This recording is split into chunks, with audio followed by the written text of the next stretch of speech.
পেটে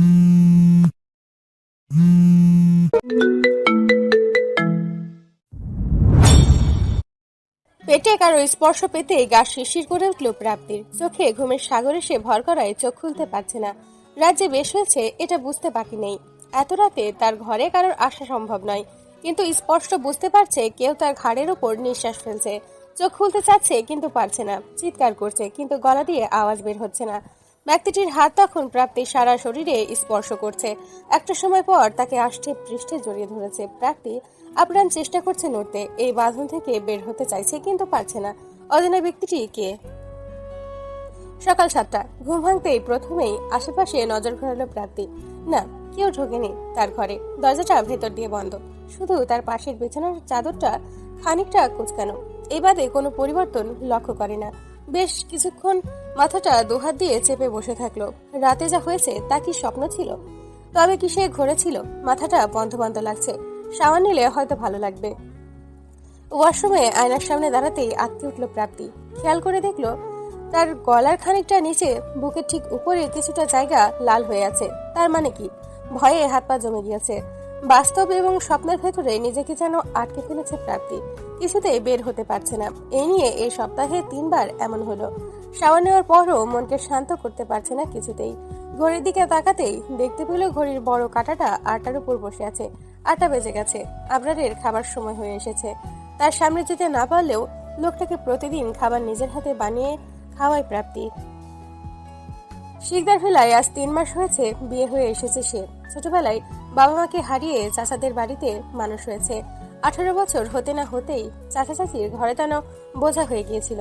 এই শিকদার বাড়ির বড় ছেলে আবরার শিকদারের সাথে তার বিয়ে হয় 3 মাস আগে।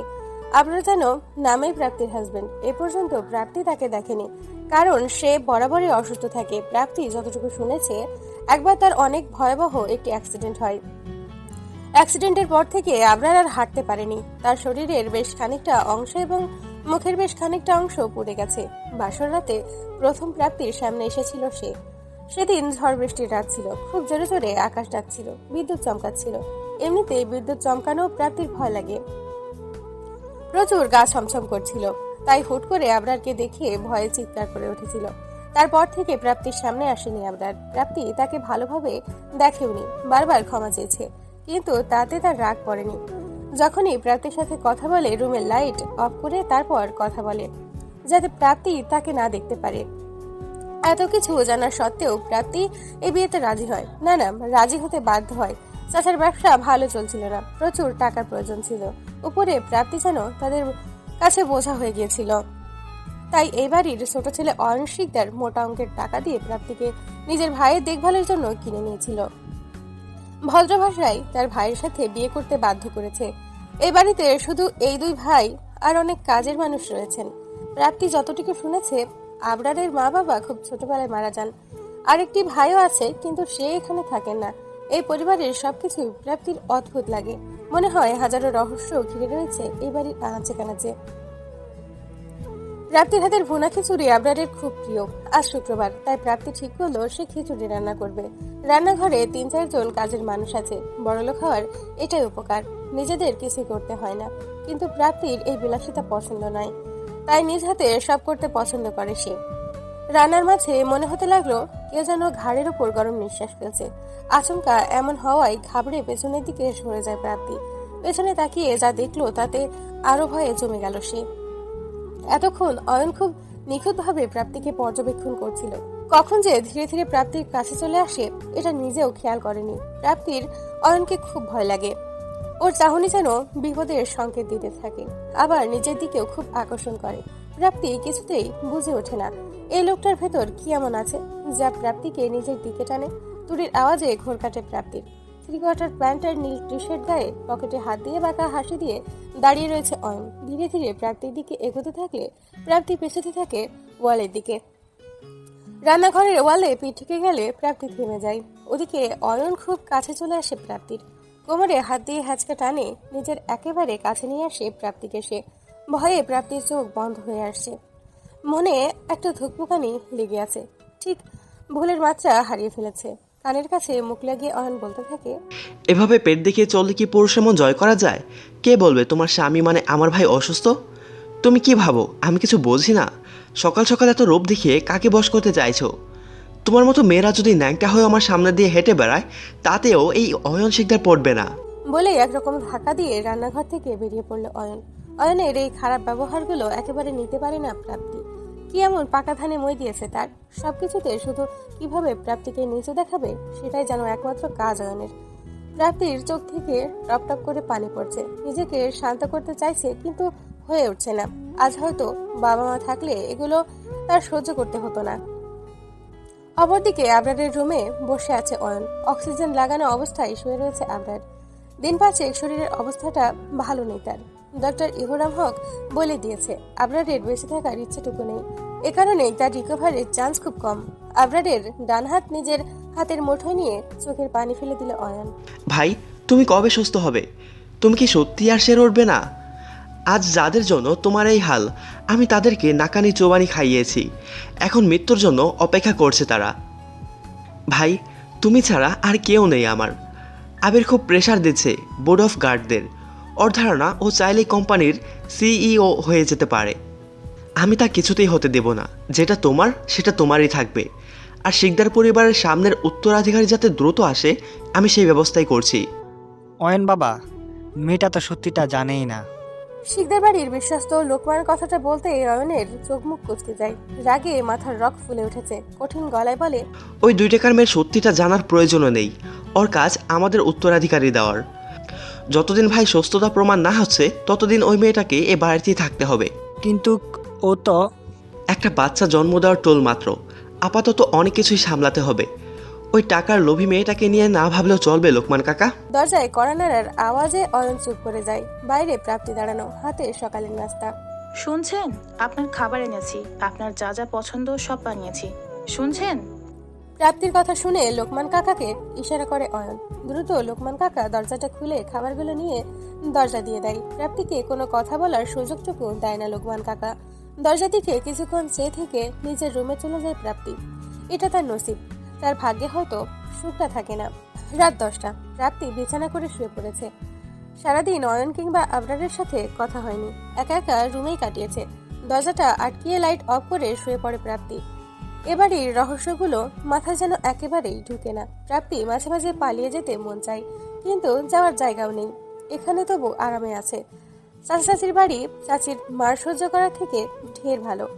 ভাবতে ভাবতে ঘুমের জগতে পাড়ি দেয় প্রাপ্তি। মাঝরাতে আবার কারোর উপস্থিতি অনুভব করতে লাগে প্রাপ্তি। কেউ তার গলায় স্পর্শ করছে। গরম নিঃশ্বাস যেন বুকের ভেতরটা পুড়িয়ে দিচ্ছে। খুব করে চাচ্ছে যাতে চোখটা খুলতে পারে, কিন্তু কিছুতেই তার সম্ভব হচ্ছে না। অচেনা ব্যক্তিটি যখন পায়জামায় হাত দিতে নিয়েছে, অমনি প্রাপ্তি নিজের সর্বোচ্চ শক্তি দিয়ে ব্যক্তিটিকে একটি ধাক্কা দেয়। লোকটি নিজেকে সামলাতে না পেরে মেঝেতে পড়ে যায়। ঝমঝম করে কাঁচ ভাঙার শব্দ পেল প্রাপ্তি। এখনো ঘরের মাঝেই রয়েছে সে। চোখে অন্ধকার দেখছে।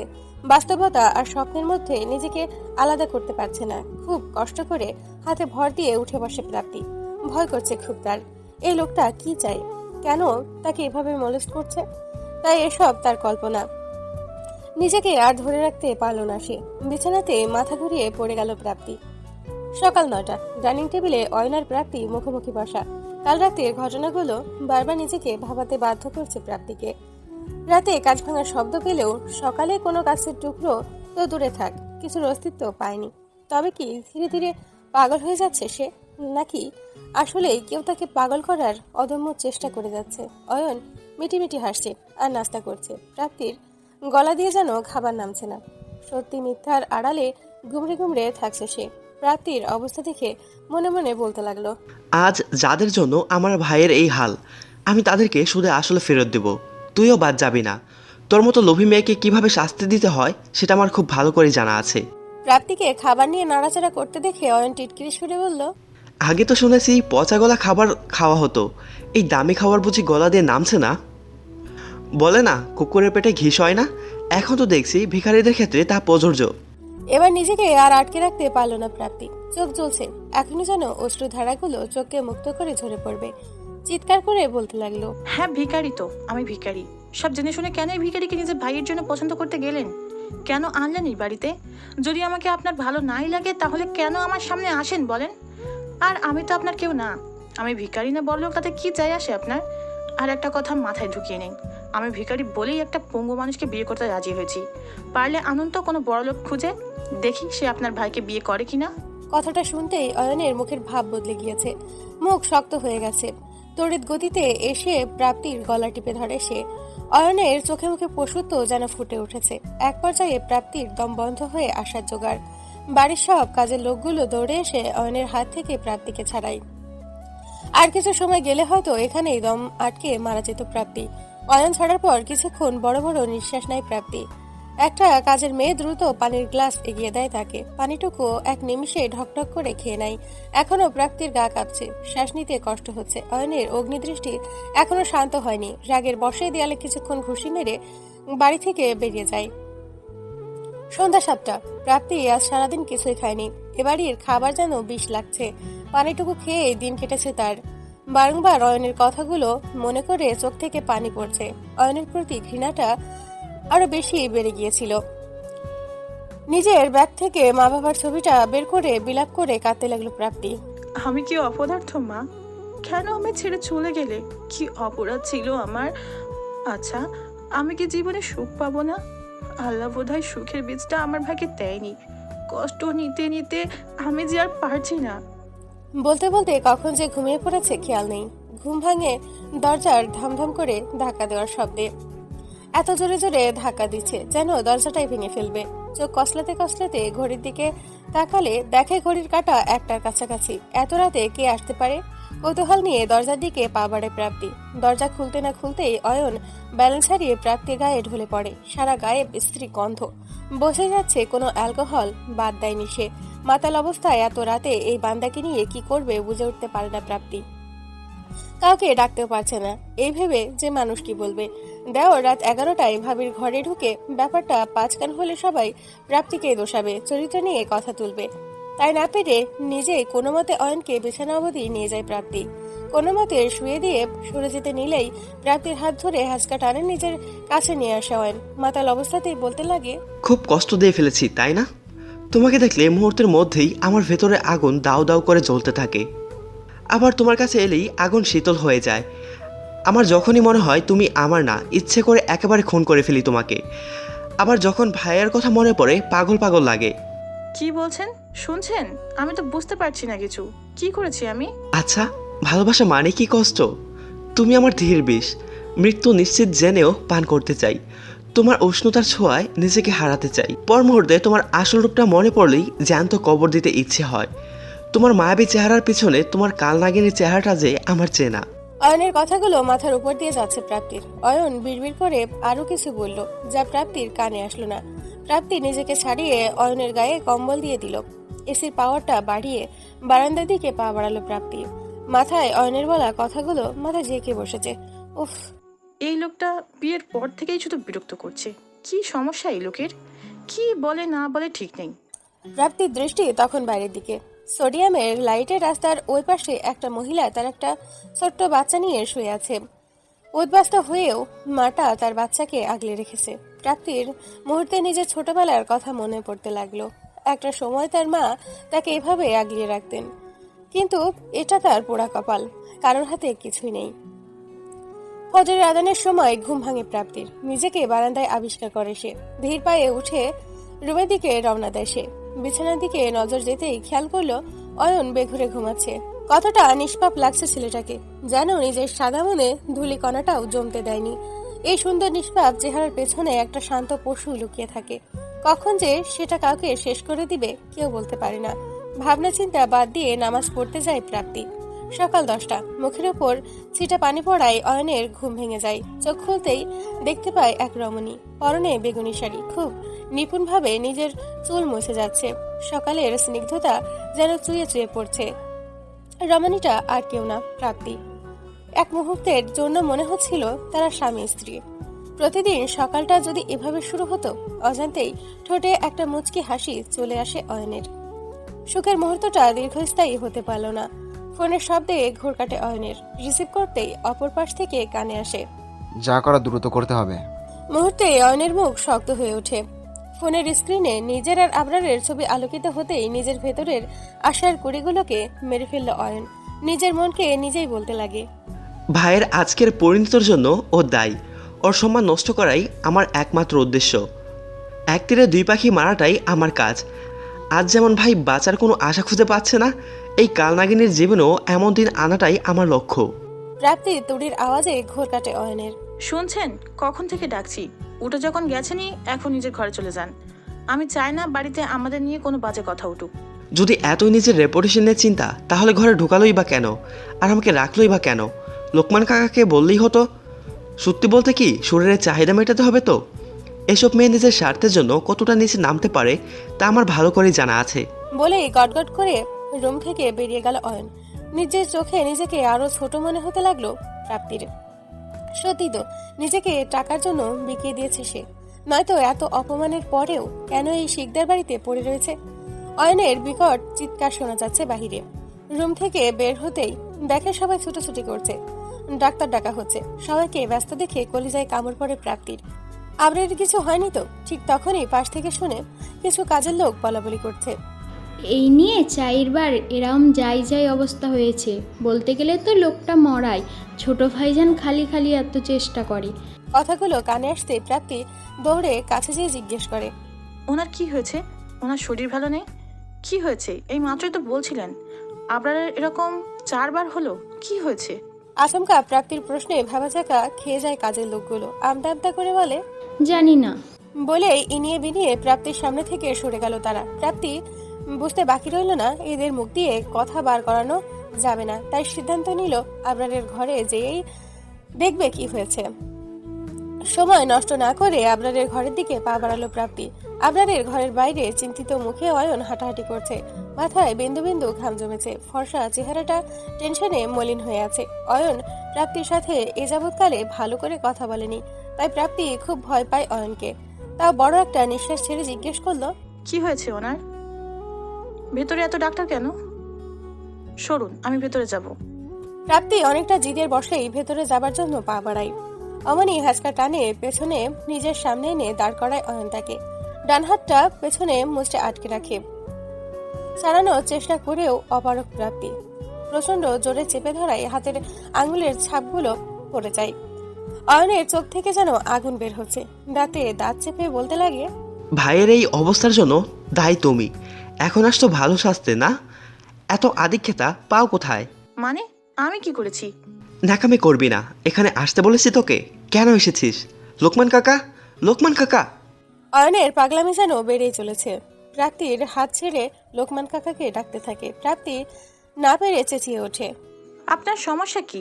সে যদি আপনার ভাই হয়ে থাকে, আমারও স্বামী। আমি তার সম্পর্কে জানার অধিকার আছে। মানে কি মগের মুল্লুক? আমি ভেতরে যাব মানে যাব। আমাকে আটকানোর চেষ্টা খবরদার করবেন না। কথাগুলো এক নিঃশ্বাসে বলে 1 মিনিট দেরি না করেই ভেতরে ঢুকে পড়ল প্রাপ্তি। ভেতরে এত বড় শখ তার জন্য অপেক্ষা করবে এটা তার জানা ছিল না। ডক্টররা আবরারের সিপিআর দেওয়ার চেষ্টা করছে। আবরার অচেতন অবস্থাতে পড়ে রয়েছে বিছানায়।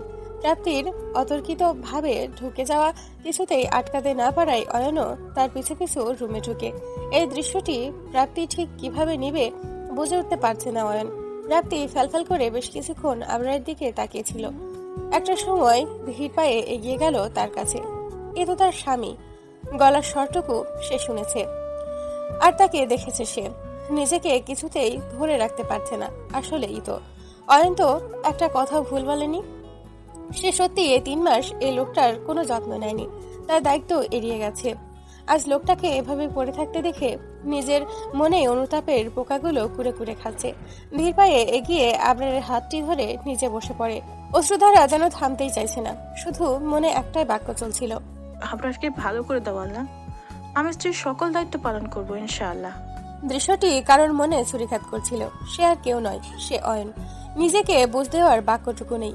প্রাপ্তির দিক থেকে সে কোনো ভুল তো করেনি, তবে কেন মন চাইছে ওকে সেখান থেকে সরিয়ে নিতে, কিন্তু তার সে করতে পারবে না। সত্যিটা জানলে হয়তো প্রাপ্তি এক মুহূর্ত এ বাড়িতে থাকবে না। আজ অলৌকিকতার শেষ নেই। মিনিট 20 পর আবরারের অবস্থা স্টেবল হয়, ধীরে ধীরে রেসপন্স করতে লাগে। অয়ন যেন নিজের চোখকে বিশ্বাস করতে পারছে না। প্রায় 1.5 ঘন্টার কষ্ট পেরিয়ে এখন আবরার স্টেবল। শুধু তাই নয়, সে চোখ খুলেছে।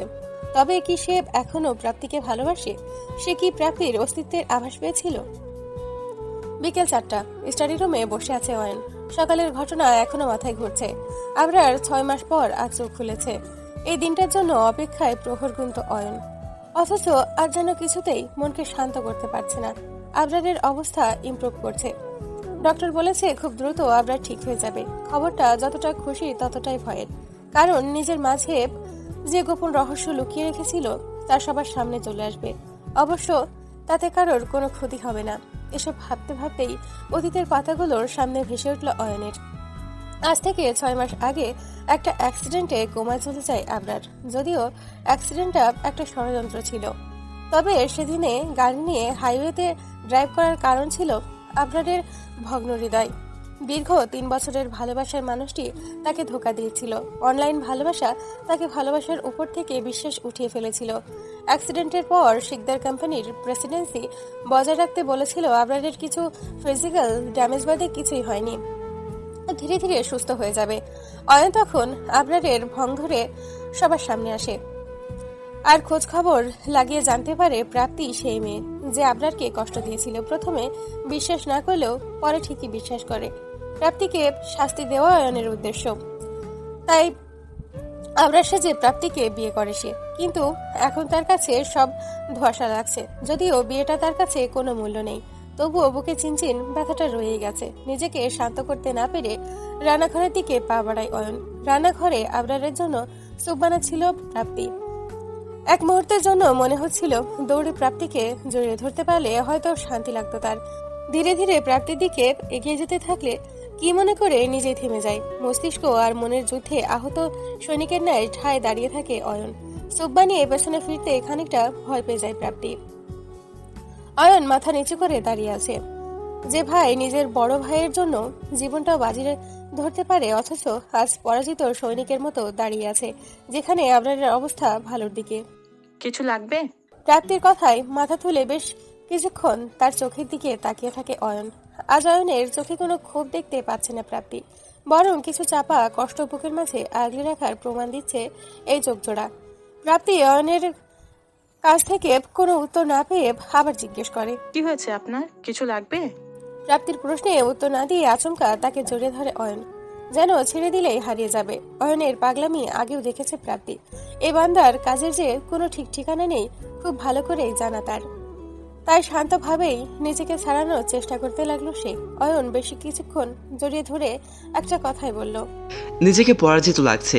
মন আর মস্তিষ্কের যুদ্ধে আমি পরাজিত। বলে প্রাপ্তিকে ছেড়ে দিয়ে বাড়ি থেকে বেরিয়ে গেল। প্রাপ্তি কিছুক্ষণ বোকার মতো অয়নের যাবার দিকে তাকিয়েছিল। এই লোক কখন কি করে, কেন করে, তার কোনো ঠিক নেই ভেবে মাথাটার 12টা বাজাবে। এছাড়া লাভের লাভ কিছুই হবে না। প্রাপ্তি সুপ নিয়ে আবরারের রুমে প্রবেশ করলো। আবরারকে এখন নল দিয়ে খাবার দেওয়া হবে, মুখ দিয়ে খেতে সময় লাগবে। এখনো সে কোনো কথা বলেনি, শুধু তাকিয়েছিল। তবে রেসপন্স করছে।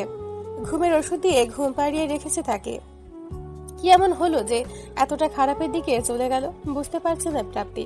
আবরারের মুখের দিকে বেশ কিছুক্ষণ তাকিয়ে রইল সে। খুব শান্ত লাগছে তাকে। মুখের বাপাসটা পুড়ে গেছে অ্যাক্সিডেন্টে।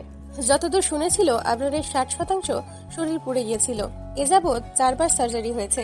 এটা প্রাপ্তিকে জানানো যে হয়েছিল তা কিন্তু নয়।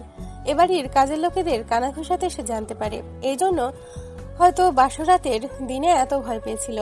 আবরারের অবস্থা ভালো হলে ইউএস এর ক্যালিফোর্নিয়াতে পাঠিয়ে দিবে অয়ন তাকে।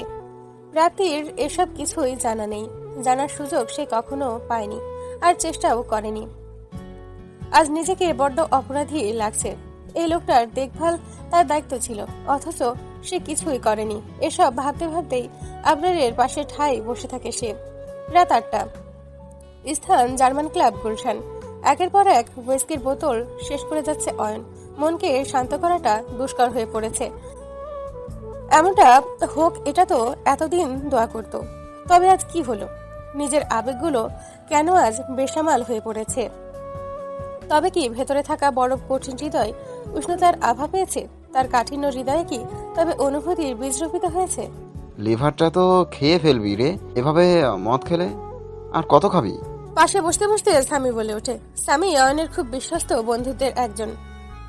অয়নের A to Z সব খবর সামির জানা।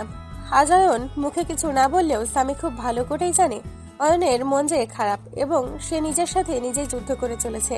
মদের গ্লাসে চুমুক দিতে দিতে বলে ওঠে, ভাই এখন ওই মেয়েটাকে ভালোবাসে। ও তো তো মানে এই মেয়েটা তো আমার। তোর কি বউ? ওটা তো শুধু কাগজের। আর মেয়েটাও জানে সে আরবার ভাইয়ের বউ।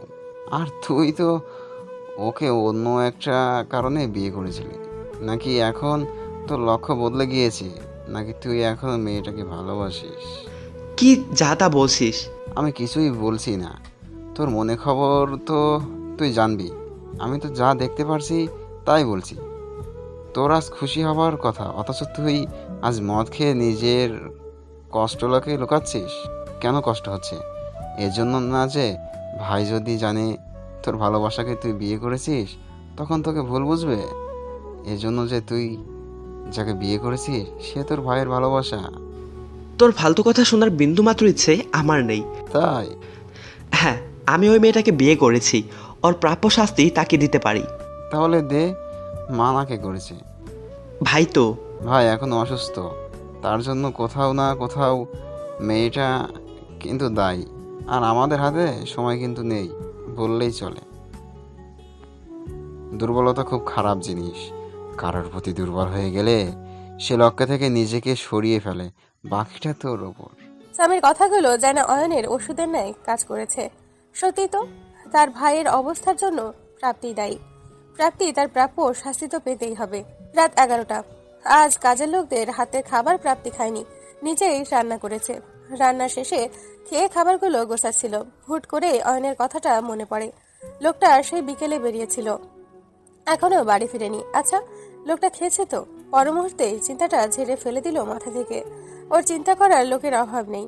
অহেতুক নতুন করে কারো চিন্তা করা লাগবে না। এই 3 মাসে কম মেয়েকে তো বাড়িতে আনেনি। দেখা যাবে মদ খেয়ে কোনো নারীর সঙ্গে লিপ্ত আছে। খাবারগুলো রাখার শেষে রুমের দিকে যেতে লাগলেই কলিং বেলটা বেজে উঠল। দরজাটা খুলতেই দেখে অয়ন ওপাশে দাঁড়িয়ে আছে। শার্টের ইন নষ্ট হয়ে আছে, চুল এলোমেলো। আজও ছাইপাস খেয়েছে, এটা বোঝা খুব কঠিন নয়। ঢুলু ঢুলু চোখে প্রাপ্তির দিকে তাকিয়ে রয়েছে অয়ন। তার কাছে এই মুহূর্তে প্রাপ্তিকে যেন অপসরী থেকে কম মনে হচ্ছে না। মাথায় বিন্দু বিন্দু ঘাম জমে রয়েছে। পাতলা ঠোঁটজোড়া যেন গোলাপের ভেজা পাপড়ির ন্যায় লাগছে। ফর্সা নাকটায় ঘামের বিন্দুগুলো স্পষ্ট। ওড়না মাঝে বেঁধে রেখেছে, পুরো যেন পাক্কা গিন্নি তার সামনে দাঁড়িয়ে রয়েছে। একবার ইচ্ছে করছিল ঠোঁট দুটো ছুঁয়ে দিতে, কিন্তু নিজেকে আটকে রেখে রুমের দিকে রওনা দিল অয়ন। প্রাপ্তি বিকেল থেকেই অয়নের পরিবর্তন লক্ষ্য করে যাচ্ছে। আজ অয়নকে বড্ড অন্যমনস্ক লাগছে প্রাপ্তির। কি এমন হলো তার? বিছানাতে শুয়েও কিছুতে শান্ত করতে পারছে না নিজেকে। আচ্ছা, এত কেন ভাবছে অয়নের জন্য সে? অয়ন যে কিনা পদে পদে তাকে অপমান করতে পিছুপা হয় না, এসব ভাবতে ভাবতেই হুট করে দরজায় খুটখুট শব্দ শুনতে পায় প্রাপ্তি। খুব মনোযোগ দিয়ে শুনলে বুঝতে পারে তার দরজা লকে খুলছে। প্রাপ্তির বুকে কামড় পড়ে যায়। এই রাতে কে আসবে তার রুমে? হুট করে দরজা খুলে কেউ ভেতরে আসে। প্রাপ্তির পিঠ দরজার দিকে ছিল বলে মানুষটার চেহারা সে বুঝতে পারেনি। ভয়ে চোখ বন্ধ করে ফেলে সে। অচেনা ব্যক্তিটি তখন প্রাপ্তির কাঁধে হাত রাখে। এতদিন যা হচ্ছিল তা প্রাপ্তির কল্পনা কিংবা স্বপ্ন ছিল না, কঠিন বাস্তবতার মুখোমুখি সে। এখন যদি ব্যক্তিটিকে না আটকাতে পারে তবে অনেক বড় ক্ষতি হয়ে যাবে। অন্ধকার ঘরে কি হতে যাচ্ছে তার আভাস পাওয়া এত কঠিন কিছু না। বিছানার সাইড টেবিলের টেবিল ল্যাম্পের সুইচ প্রাপ্তির হাতের খুব কাছে।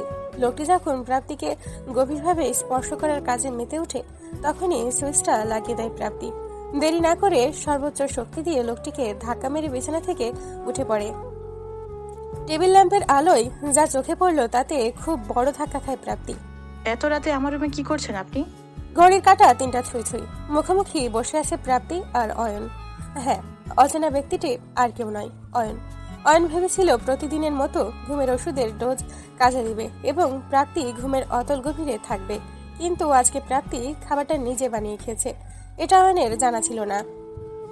লাইটটা জ্বালতেই অয়ন খানিকটা ঘাবড়ে ওঠে। প্রাপ্তি একের পর এক প্রশ্ন ছুটে চলেছে। অয়ন কোনো কথা না বলে বিছানায় মাথা নিচু করে বসেছিল। কি হলো? কিছু জিজ্ঞাসা করছি তো নাকি? মুখে কুলু পেটে বসে আছেন কেন? আমি তো সম্পর্কে আপনার ভাবি হই।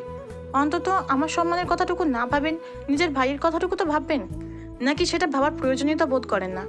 অয়ন শূন্য দৃষ্টিতে প্রাপ্তির দিকে তাকিয়ে আছে। অয়নের শূন্যতা প্রাপ্তিকে ভাবাতে বারংবার বাধ্য করছে, কিন্তু পর মুহূর্তেই অগ্নিরূপ ধারণ করে বলতে লাগলো, 3 মাস ধরে আপনাকে সহ্য করে যাচ্ছি, মুখ বুঝে আপনার অন্যায়গুলো মেনে নিচ্ছি বলে এটা ভাববেন না যে সামনেও তাই হবে। এমন কিছু করার কথা চিন্তাতেও আনবেন না যা আমার চরিত্রে কালিমা লেপে দেয়। আমি কিন্তু বরদাস্ত করব না।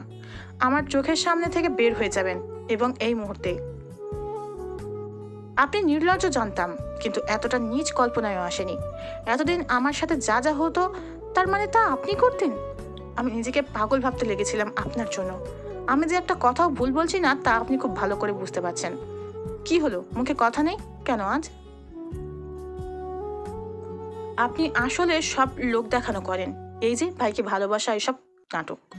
আপনি আপনার ভাইকে ভালোবাসলে এই রাতের অন্ধকারে আমার রুমে এসে নিজের ভাইয়ের বিশ্বাসকে এইভাবে ভাঙতে দিতেন না। প্রাপ্তির কথাগুলো ছুরির মতো অয়নের হৃদয়ে রক্তক্ষরণ করছে। আজ যে কোনো খারাপ মতলবে আসেনি, শুধু প্রাপ্তিকে জড়িয়ে ঘুমাতে চেয়েছিল। তার সে বড্ড উষ্ণতার প্রয়োজন ছিল। প্রাপ্তি এই 3টি মাসে অয়নের নেশা কিংবা ওভার যাই বলা হোক তাতে পরিণত হয়েছিল। রোজ রাতে প্রাপ্তি যখন গভীর ঘুমে মগ্ন থাকত, অয়নের কাছে ডুপ্লিকেট চাবি দিয়ে সে লক খুলে এই রুমে আসতো, কখনো তাকে দেখতে তো কখনো তার পাশে ঘুমাতে। এই 2 সপ্তাহ প্রাপ্তির ঘুমের ওষুধের ডোজ বাড়িয়ে দিয়েছিল, যাতে প্রাপ্তির অজান্তেই তার সাথে শারীরিক সম্পর্কে লিপ্ত হতে পারে। এতে একদিকে যেমন শিকদার বাড়ির উত্তরাধিকারী আসবে, অপরদিকে প্রাপ্তির মানহানির সাথে সাথে সে মানসিকভাবে ভেঙে পড়বে। কিন্তু যতবার প্রাপ্তির কাছে এসেছে ততবার বিবেকের তাড়নায় ব্যর্থ হয়েছে। প্রাপ্তি নিষ্পাপ মুখ যে কেন বারবার বাধার কারণ হয়ে দাঁড়ায়। আর আজ আবরারের সুস্থতার অগ্রগতি তাকে এই প্ল্যান স্কিপ করতে বাধ্য করেছে। তবু আজ প্রাপ্তির কথাগুলো কাটা গায়ে নুনের ছিটার মতো কাজ করছে। নাকমুখ খিচে বলতে লাগলো অয়ন, বড্ড বেশি বলি ফুটেছে দেখছি, জবান তো না যেন কেচির মতো চলছে। এবার হাত চলতে বাধ্য হবে। প্রাপ্তির সাহস আর কথার ভঙ্গিতে তড়িৎ গতিতে রেগে যায় অয়ন। আচমকা খুব কাছে চলে আসে প্রাপ্তির, কোমর চেপে নিজের কাছে টেনে নেয় তাকে, কানের কাছে মুখ নিয়ে বলতে লাগে, চালাও হাত, আমিও দেখি তুমি কত সাহসী। অতর্কিত কাছে আসার কারণে প্রাপ্তি যেন জমে যায়। ফ্যালফ্যাল নয়নে অয়নের দিকে তাকিয়ে থাকে শুধু। প্রাপ্তির রেসপন্স না পেয়ে অয়ন পুনরায় বলতে লাগে, কি হলো, সাহস উভে গেল? তোমাদের মতো মেয়েরা টাকার গন্ধে ছেলেদের বিছানায় যেতে দুবার ভাবে না, অথচ এখন সতী সেজে বসে আছো। আমার ভাই শিকদার বাড়ির বড় ছেলে বলে যে তুমি তাকে বিয়ে করেছো, এটা আমার অজানা নয়। তাই চরিত্রে কালেমা লেপে দেওয়ার কথা তোমার মুখে মানায় না। আরে তোমার চেয়ে সুন্দর মেয়ে আমাকে পাওয়ার জন্য হাঁসফাঁস করে, আর আমি কিনা জাগ্গে মদের নেশায় ভুলে এ রুমে চলে এসেছি। তোমার মতো নোংরা মস্তিষ্কের কাউকে আমার ঘরে আসতে ঢুকতে দেই না। মনের ঘরের কথা তো অনেক দূরে। আগেও একবার বলেছি, তুমি নগ্ন হয়ে আমার সামনে দাঁড়ালেও আমি ফিরে তাকাবো না। এই নারীর দেহে অয়ন শিকদারের না কোনোদিন মোহ ছিল আর হবেও না। নারী পারে শুধু ছলনা করতে, হয় দেহ দিয়ে না হয় রূপ দিয়ে। বলে রুম থেকে গটগট করে বেরিয়ে গেল অয়ন। প্রাপ্তির চোখ থেকে অশ্রুধারা যেন থামতেই চাইছে না। বারবার চোখ মুছে লাভ হচ্ছে না, লাল চোখগুলো বড্ড অবুঝ হয়ে পড়েছে। এর আগেও অয়ন তাকে অপমান করেছে, কিন্তু আজ যেন মাত্রা ছাড়িয়ে গেছিল। এই লোকটা কি চাই, কি এমন করেছে সে বারবার তাকে এভাবে হেনস্থা হতে হয়? অজান্তে আজ পর্যন্ত কাউকে কষ্ট দিয়েছে বলে জানা নেই তার, অথচ বারবার তার অপমানিত হতে হয়। পাশাপাশি 2টো রুমের দেয়াল, হেলান দিয়ে 2টো মানুষ নির্ঘুম রাত্রি যাপন করছে। চোখে ঘুমের রেশটুকু নেই।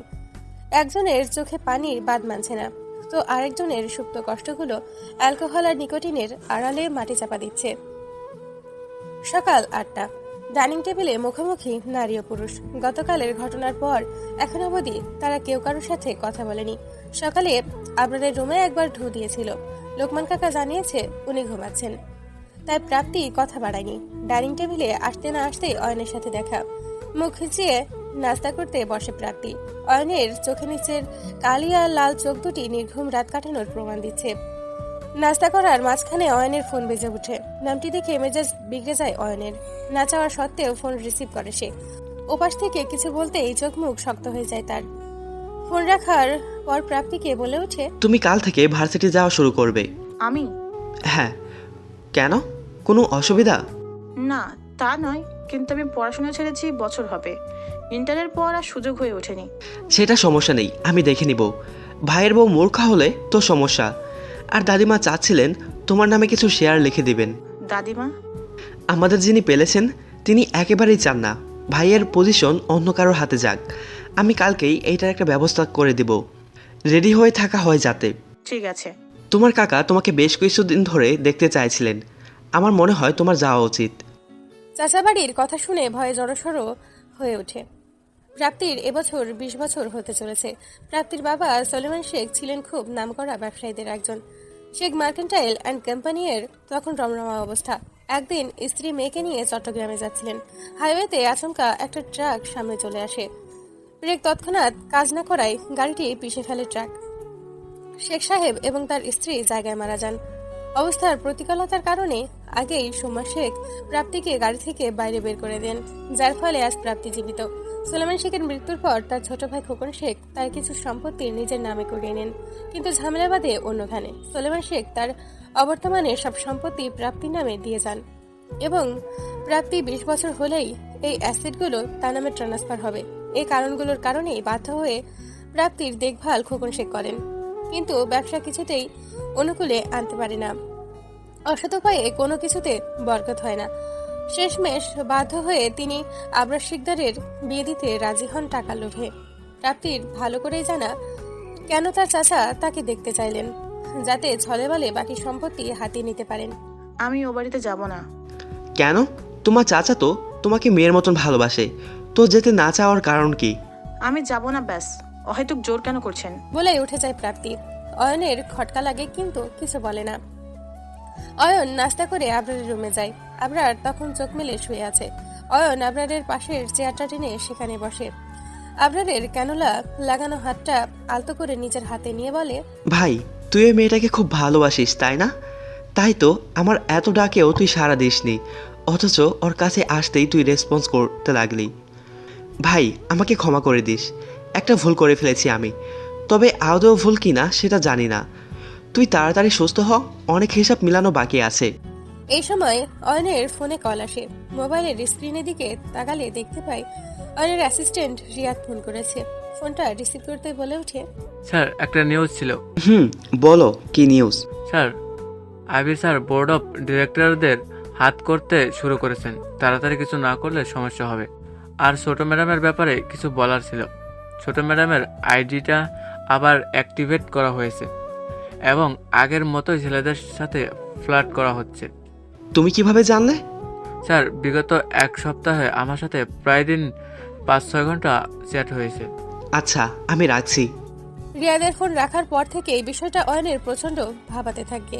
এই এক সপ্তাহ প্রাপ্তির ওপর তার কড়া নজর ছিল। এমনকি প্রাপ্তির নিজস্ব কোনো হ্যান্ডসেট বা ল্যাপটপও নেই, তাহলে আইডি অন হওয়ার প্রশ্নই ওঠে না। কিছু একটা ভেবে আবার ফোনটা হাতে নেয় অয়ন। ফেসবুক সার্চ করে প্রাপ্তি শেখ, আইডি পেয়েও যায়।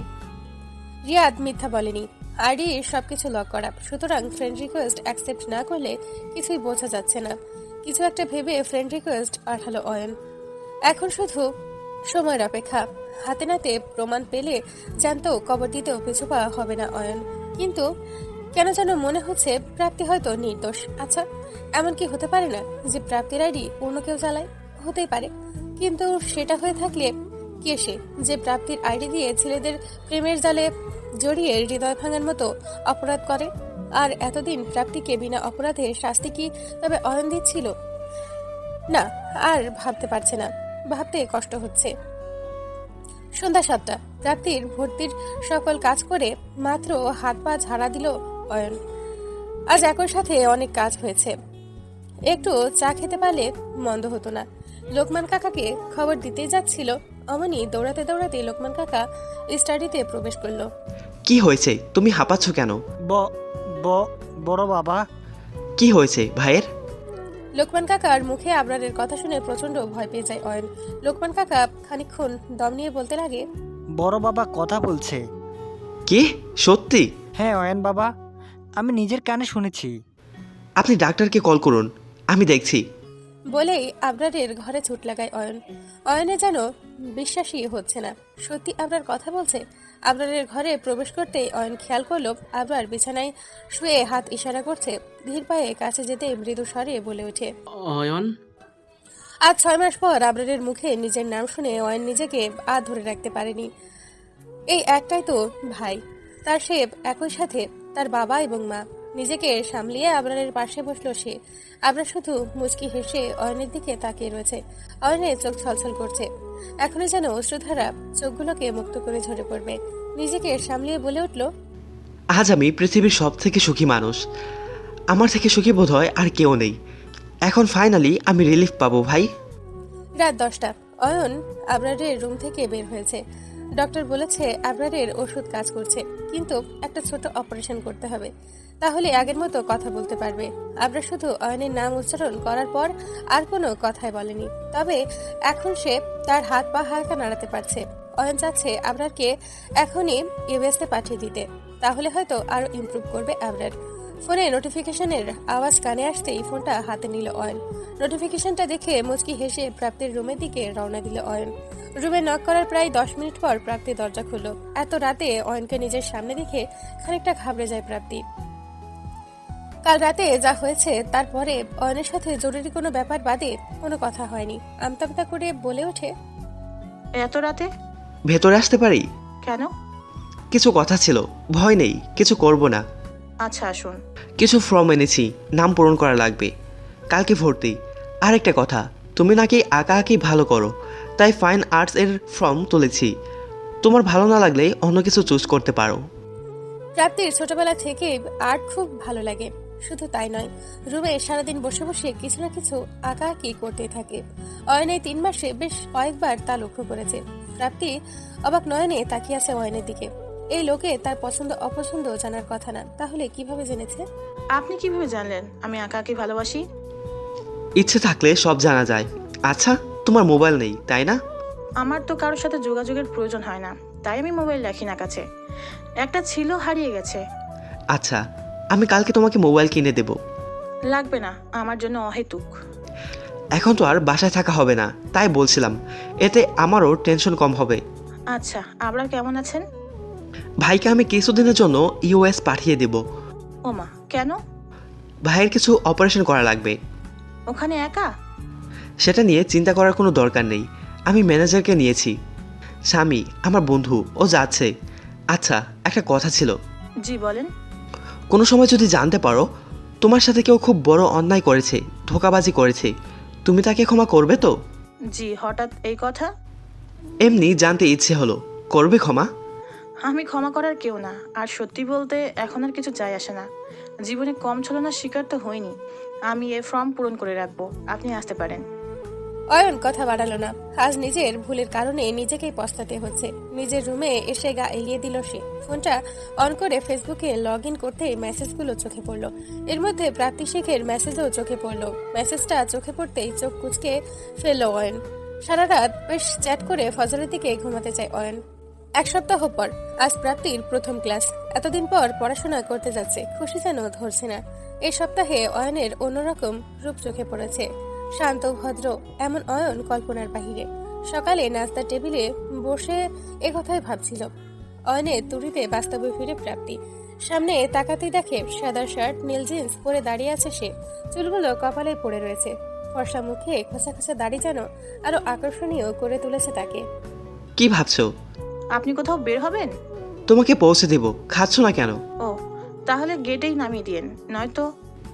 নয়তো কি, গেটে নামাবোই বা কেন? তোমাকে ক্লাসে দিয়ে আসবো। কি দরকার বলুন? তুমি খাও, এসব নিয়ে তোমার ভাবা লাগবে না। প্রাপ্তি আর কথা বাড়ালো না। এই লোকের সামনে কথা বলা আর উলোবনে মুক্ত ছাড়ানো এক। খাওয়া দাওয়া শেষে কলেজের দিকে রওনা দিল তারা। দুপুর 2টা। ক্যাফের একটি চেয়ারে বসে আছে অয়ন, অপেক্ষা প্রাপ্তি শেখের আগমনের। ফেসবুকের প্রাপ্তি শেখ 1 ঘন্টা যাবৎ বসে আছে, কিন্তু এখনো আসেনি। অয়নের ধৈর্যের বাঁধ যেন ভাঙতে লাগলো। ব্যক্তিটি আসবে না বোঝাই যাচ্ছে।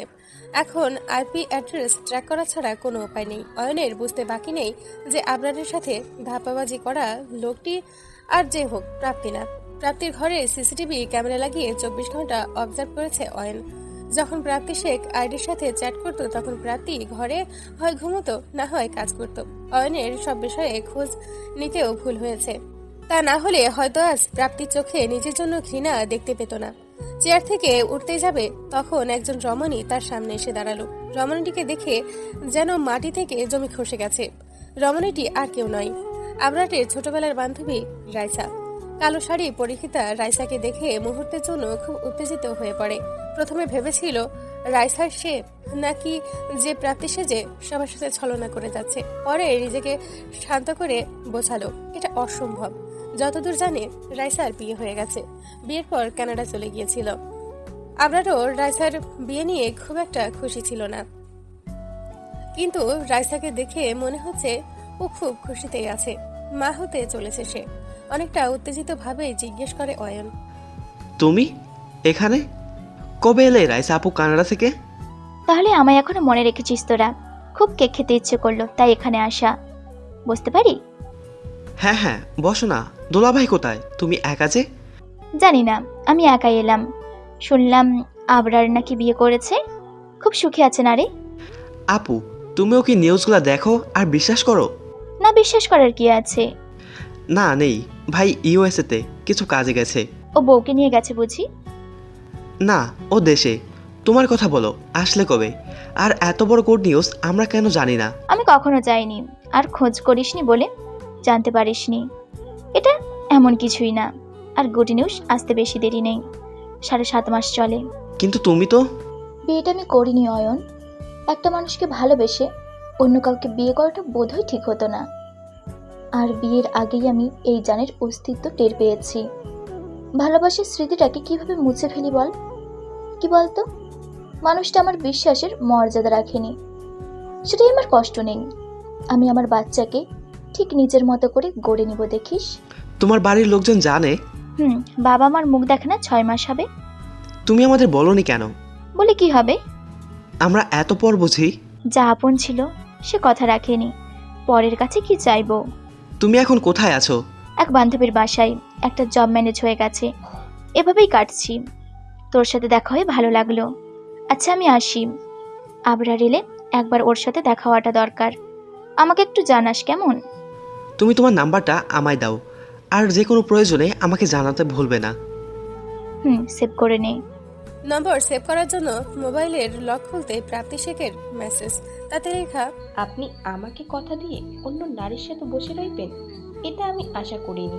মেসেজটা পেয়েই আশেপাশে নজর ঘোরালো অয়ন। অয়নকে খুব উত্তেজিত লাগছে, মাথায় ঘাম জমে গেছে। রাইসা অয়নের অস্বাভাবিকতা দেখে জিজ্ঞেস করলো, কি হলো?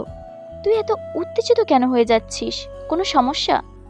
রাইসাকে উবারে তুলে দিয়ে ফোনটা আবার হাতে নেয় অয়ন। মেসেজ অপশনে যেয়ে ওই আইডিতে টাইপ করে, আপনি যদি ক্যাফেতে এসেই থাকেন তবে দেখা কেন করলেন না? 1 ঘন্টা আপনার অপেক্ষায় কাটিয়েছি, আর ওই নারীটি আমার বোন ছিল। আমার সাথে দেখা করতে বেশ উতলা হচ্ছেন। বেশ, কাল আমার চাচাতো বোন রশ্মি শেখ আপনার সাথে দেখা করবে। তাকে যদি আপনার ভালো লাগে তাহলে আমাকেও লাগবে। আচ্ছা, যা আপনার ভালো লাগে। মেসেজটা পাঠিয়েই রিয়াদকে ফোন দেয় অয়ন। শুধু একটা কথাই বলে, আইপি অ্যাড্রেস হ্যাক করো। কোনো কম্পিউটার বা মোবাইল থেকে মেসেজ আসছে আমি জানতে চাই। তোমাকে 3 দিন সময় দিচ্ছি, আমি জানি না তুমি কিভাবে কি করবে। ফোনটা রেখে কলেজের উদ্দেশ্যে রওনা দেয় অয়ন। আজ নিজে প্রাপ্তিকে বাড়ি নিয়ে যাবে সে। উদ্দেশ্য একটাই, প্রাপ্তির মনে নিজের জন্য ভালোবাসা তৈরি করা। অনেক ভেবে ঠিক করেছে, একটা চেষ্টা করতে ক্ষতি নেই। তারপর প্রাপ্তি যদি তাকে ক্ষমা করে দেয়, তাহলে প্রাপ্তিকে মনের মহারানী করে সারা জীবন নিজের মনের রাজত্বে রেখে দিবে। আর যদি তা না হয়, তবে আবরার প্রাপ্তির জীবনে বাধা হয়ে কোনো দিনও আসবে না। বিকেল 5টা, নবজাগরণ বিশ্ববিদ্যালয়ের ক্যাম্পাস গেটের সামনে অনেকক্ষণ যাবৎ দাঁড়িয়ে আছে অয়ন। প্রাপ্তি এখনো আসেনি, এমনকি মেয়েটার কাছে মোবাইলও নেই। এত ঘাটতারা মেয়ে যদি একটু কথা শুনতো। আজকেই মোবাইল কিনে দিতে হবে। প্রায় 1.5 ঘন্টা যাবৎ দাঁড়িয়ে আছে অয়ন। আজ আসুক, ওকে একটা শিক্ষা দিতে হবে। রাস্তায় পড়ে থাকা ক্যানে লাথি বসাতে যাবে, তখন নজরে পড়ল প্রাপ্তি একটি ছেলের সাথে গেটের দিকে আসছে। তারা যথেষ্ট হাসাহাসি করছিল, যা কারোর কাছে দৃষ্টিকটু না হলেও অয়নের মুহূর্তের মধ্যে মেজাজ বিগড়ে দিতে যথেষ্ট। প্রাপ্তি সামনেই আসছিল, খেয়াল করে দেখলো গেটের ওপাশে গাড়িতে হেলান দিয়ে অয়ন দাঁড়িয়ে আছে। অয়নকে দেখে মোটামুটি ভয়ে জমে গেল প্রাপ্তি। এমনিতেই পান থেকে চুন খসলেই এই বান্দা 14 গোষ্ঠীর ষষ্ঠী করে দেয়, আর এখন তো একটা ছেলের সাথে সে ঘুরছে, না জানি তার ভাগ্যে কি আছে। অয়নের সামনে গিয়ে আমতা আমতা করে কিছু বলতে গেলে অয়ন থামিয়ে দেয়। গাড়ির দরজা খুলে নিজে বসায় প্রাপ্তিকে, তারপর রেস্টুরেন্টে খাওয়াতে নিয়ে যায়। প্রাপ্তির কাছে এ যেন অন্যরকম অয়ন। এত দামি রেস্টুরেন্টে এই প্রথম গিয়েছে প্রাপ্তি। প্রাপ্তির প্রথমে অস্বস্তি লাগলেও অয়ন পাশে থাকায় তার অস্বস্তিকর পরিস্থিতি স্বস্তিকর হয়ে উঠেছে। খাওয়া দাওয়ার শেষে নদীর পাড়ে ঘুরতে নিয়ে যায় অয়ন তাকে। আজ 3 মাস পর বাহিরে এসেছে প্রাপ্তি। নদীর তীরের ঠান্ডা হাওয়া ভেতরে থাকা মানুষটাকে নাড়িয়ে দিতে যথেষ্ট। আজ প্রাপ্তির খুব হালকা লাগছে। পাশে থাকা মানুষটিকেও আজ যেন খুব ভালো লাগছে। বেশ কিছুক্ষণ নদীর দিকে তাকিয়ে থেকে পাশে তাকাতেই প্রাপ্তির শরীর যেন জমে গেল। অয়ন তখন এক হাঁটু গেড়ে মাটিতে বসে আছে, হাতে বেশ কিছু গোলাপ ফুল। রক্তাক্ত লাল রং যেন গোলাপগুলোকে আরো মোহনীয় করে তুলছে। অবাক নয়নে তাকিয়ে থাকলে অয়ন বলতে লাগে, আজ যে কথাগুলো বলবো তা বললে তোমার কাছে পাগলের প্রলেপ লাগতে পারে। তুমি সবসময় জিজ্ঞেস করতে না আমার সমস্যাটা কি, কেন তোমার সাথে খারাপ ব্যবহার করি। আজ সব প্রশ্নের উত্তর আমি দিব। তখন না বুঝলেও আজ আমি বুঝি ওইগুলা কেন করতাম। কারণ আমি তোমাকে ভালোবাসি। তুমি আমার জন্য উত্তপ্ত গরমের ঠান্ডা শীতল পরশ। তুমি আমার পাথর হৃদয়ের উষ্ণতা। আমি খালি, জীবনের পূর্ণতা তুমি। আমি তোমার সাথে কেন সবসময় ভালো ব্যবহার করতাম না, এই ভয়ে যদি ভালোবেসে ফেলি তোমাকে। কিন্তু আজ আমার ভয় আমার জীবনের বাস্তবতা হয়ে দাঁড়িয়েছে প্রাপ্তি। আমি তোমাকে ভালোবাসি, খুব ভালোবাসি। আমাকে কি তোমার জীবনের ছোট্ট অংশ হওয়ার সুযোগ দিবে? আপনি জানেন আপনি কি বলছেন? জানি, সব জেনেই বলছি। একটা সুযোগ কি দেওয়া যায় না? আমি বিবাহিত অয়ন, আমি আপনার ভাইয়ের স্ত্রী। আমি জানি, কিন্তু তোমাদের বিয়েটা কি আদৌ বিয়ে? তুমি কি আমার ভাইকে ভালোবাসো? না, হয়তো বাসি না, তবে আমি আমার স্ত্রীর দায়িত্ব পালন করতে বাধ্য। আর আমি সেই মেয়েদের মতো হতে চাই না যারা শুধু টাকার লোভে ওই মানুষটাকে বিয়ে করেছে। উনি কি ভাববেন বলুন তো? ভাই কিছুই ভাববে না, আমি সব কিছু ঠিক করে দেব। একটা সুযোগ কি পেতে পারি না বলো? না, এটা সম্ভব না। আমি ওনার সাথে প্রতারণা করতে পারবো না, ক্ষমা করবেন আমায়। বেশ, তুমি যদি সেটা ঠিক মনে করো এটাই হোক। তবে আমি সর্বোচ্চ চেষ্টা করব। ভাই 3 মাস পর দেশে ফিরবে। এর মাঝে যদি আমি তোমার মনে জায়গা করে নিতে পারি তবে আমাকে বিয়ে করতে হবে তোমার, এবং আমি তা পারবো। চ্যালেঞ্জ করছেন? এটা আমার ভালোবাসার পরীক্ষা। যদি তোমার মনে নিজের জন্য জায়গা করে নিতে পারি তবে কোনোদিনও আমি তোমাকে নিজ থেকে আলাদা হতে দেব না। আর যদি তা না পারেন? তোমার আর ভাইয়ার জীবন থেকে চিরকালের মতো চলে যাব, প্রমিস। আমি বাড়ি যাব। আচ্ছা চলো। বাড়ি আসার পথে রাস্তায় দুজনের কোনো কথা হয়নি। গাড়ির গ্লাসে মাথা ঠেকিয়ে সারা রাস্তা প্রাপ্তি শুধু অয়নের বলা কথাগুলো ভেবেছে। এত মনের মাঝে যে তীক্ষ্ণ ভয়টা ছিল তা যেন তীব্র হতে লাগলো। সত্যি যদি এই চ্যালেঞ্জে জিতে যায় অয়ন, তখন কি করবে?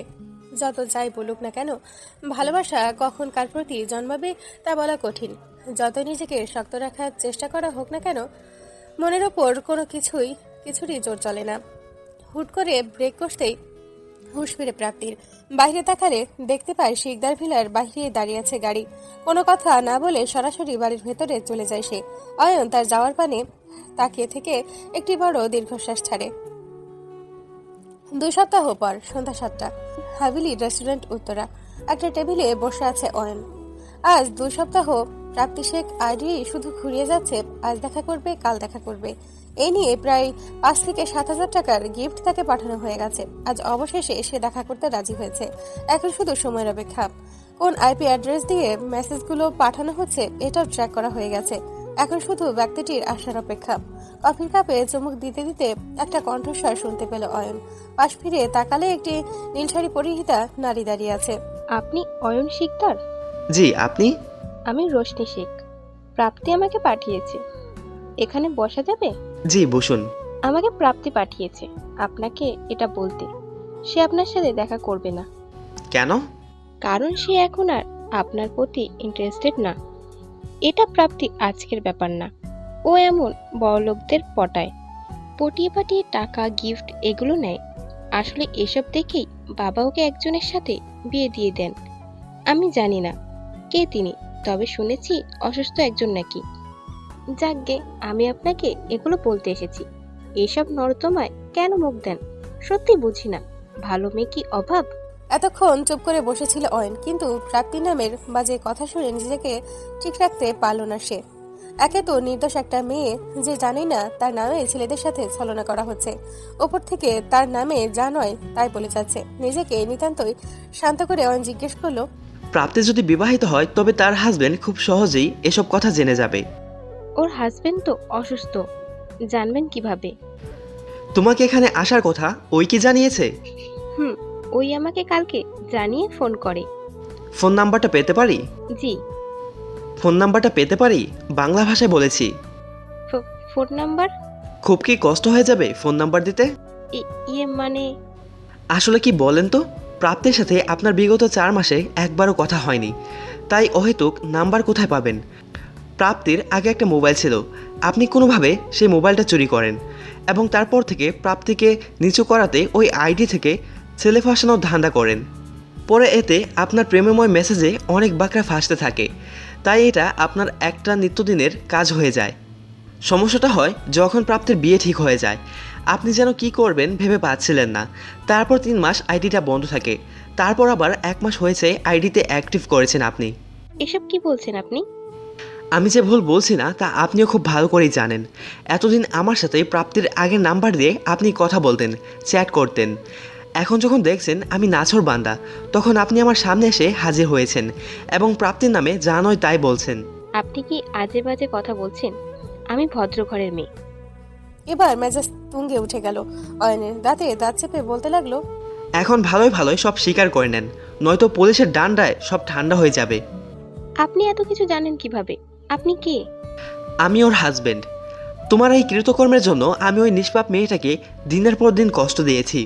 আপনি? ওর হাজবেন্ড না অসুস্থ ছিল? ওইটা তোমাদের ফ্রড পরিবারের ধোঁয়াশায় রাখতে আমি অসুস্থতার বাহানা দেই। যাকগে, এবার বলো, আবরার শিকদারের সাথে থুক্কু অনলাইনে প্রাপ্তি শেখের সম্পর্ক কতদিনের ছিল? আবরার শিকদার? আমি চিনি না, কে উনি? পুলিশের কাছে নিয়ে না গেলে মুখ খুলবে না। বলছি উনি অনেক পাকাও ছিলেন। 11 মাস বা তারও আগে ওনার সাথে আমার 1.5 মাসের মতো রিলেশন ছিল। তারপর আমি ওকে ব্লক করে দিই। ওই লোক এই ফোনেও অনেক ফোন করতো, কিন্তু তাও আমি রিসিভ করতাম না। পরে না পেয়ে ব্লক করে দিয়েছি, আর তার সাথে আমার যোগাযোগ হয়নি। 11 মাস মানে 1 বছর। এতদিন আগে তার সাথে তোমার ব্রেকআপ হয়েছে, তুমি শিওর?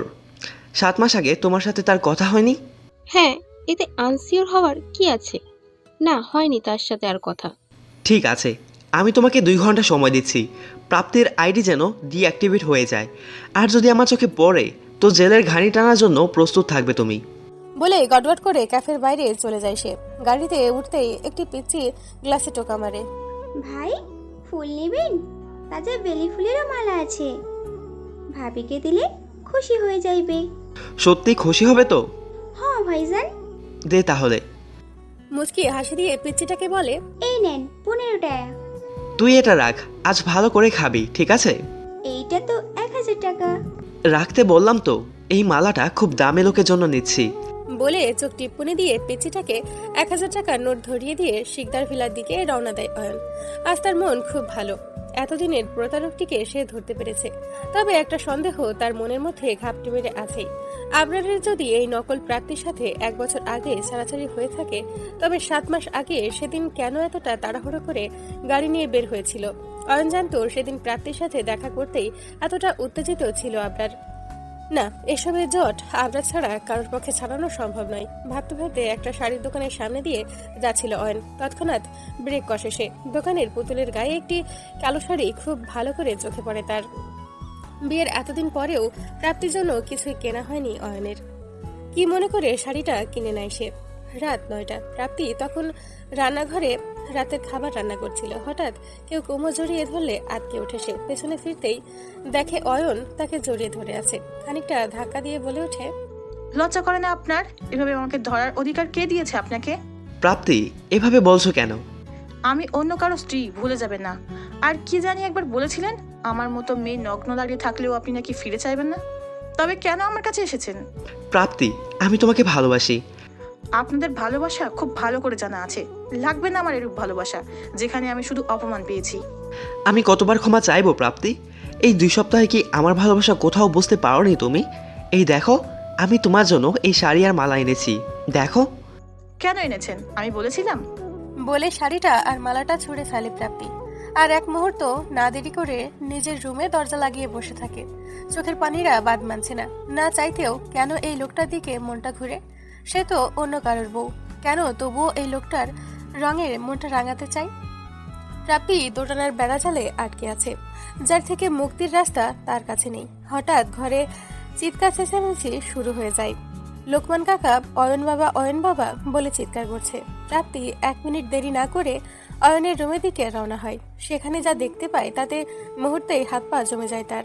অয়ন তখন একটা ইজি চেয়ারে হেলান দিয়ে বসে রয়েছে। ডান হাত থেকে টুপ টুপ করে রক্ত পড়ছে। ইজি চেয়ারের পাশে কালচে রক্তগুলো জমাট বেঁধে রয়েছে। লোকমান কাকা 1 মুহূর্ত দেরি না করে ডক্টর ডেকে আনলেন। ডক্টর হাতের রক্ত পরিষ্কার করে ব্যান্ডেজ করে দিয়েছেন, সাথে ঘুমের ওষুধ খাইয়ে তাকে ঘুম পাড়িয়ে দিয়েছেন। চলে যাওয়ার সময় যাতে ডান হাতে পানি না লাগে সেদিকে খেয়াল রাখতে বলেছেন। অতিরিক্ত অ্যালকোহলের নেশায় ভাঙচুর করতে করতে হাতটা বাজেভাবে কেটে গেছে অয়নের। প্রাপ্তির এরূপ রূঢ় আচরণ যেন একদম মেনে নিতে পারেনি অয়ন। অয়নের এই দুইটা দোষ, ওর রাগ আর ওর জিদ, এই দুইটাই অন্ধ হয়ে জীবনে কত যে ভুল করেছে তার হিসাব হয়তো জানা নেই। প্রাপ্তি নিজের রুমের দিকে যেতে নিলে লোকমান কাকা তাকে থামিয়ে দেয়। মা, তোমাকে কিছু বলার আছে আমার। কি হয়েছে লোকমান কাকা? আজ তোমাকে কিছু কথা বলবো। কথাগুলো আগেই বলা উচিত ছিল, কিন্তু অয়ন বাবার জন্য বলতে পারি নাই। কথাগুলো শুনে তুমি অয়ন বাবার উপরে আরও রেগে যাবা, কিন্তু কথাগুলো না বললে পরে ব্যাপারটা গোলাটেই থাকবে। কি কথা কাকা? তোমার বিয়া বড় বাবার সাথে হয় নাই, হইছে অয়ন বাবার সাথে। জি, আপনি কি উল্টাপাল্টা কথা বলছেন? আমি উল্টাপাল্টা কথা বলি নাই মা, এটাই সত্যি। মা, তোমার কিছু কথা কই, মন দিয়া শুনবা। তারপরে যদি মনে হয় অয়ন বাবার ভুল আছে, তুমি ওরা যা শাস্তি দিবা অয়ন বাবা তাই মেনে নিবে।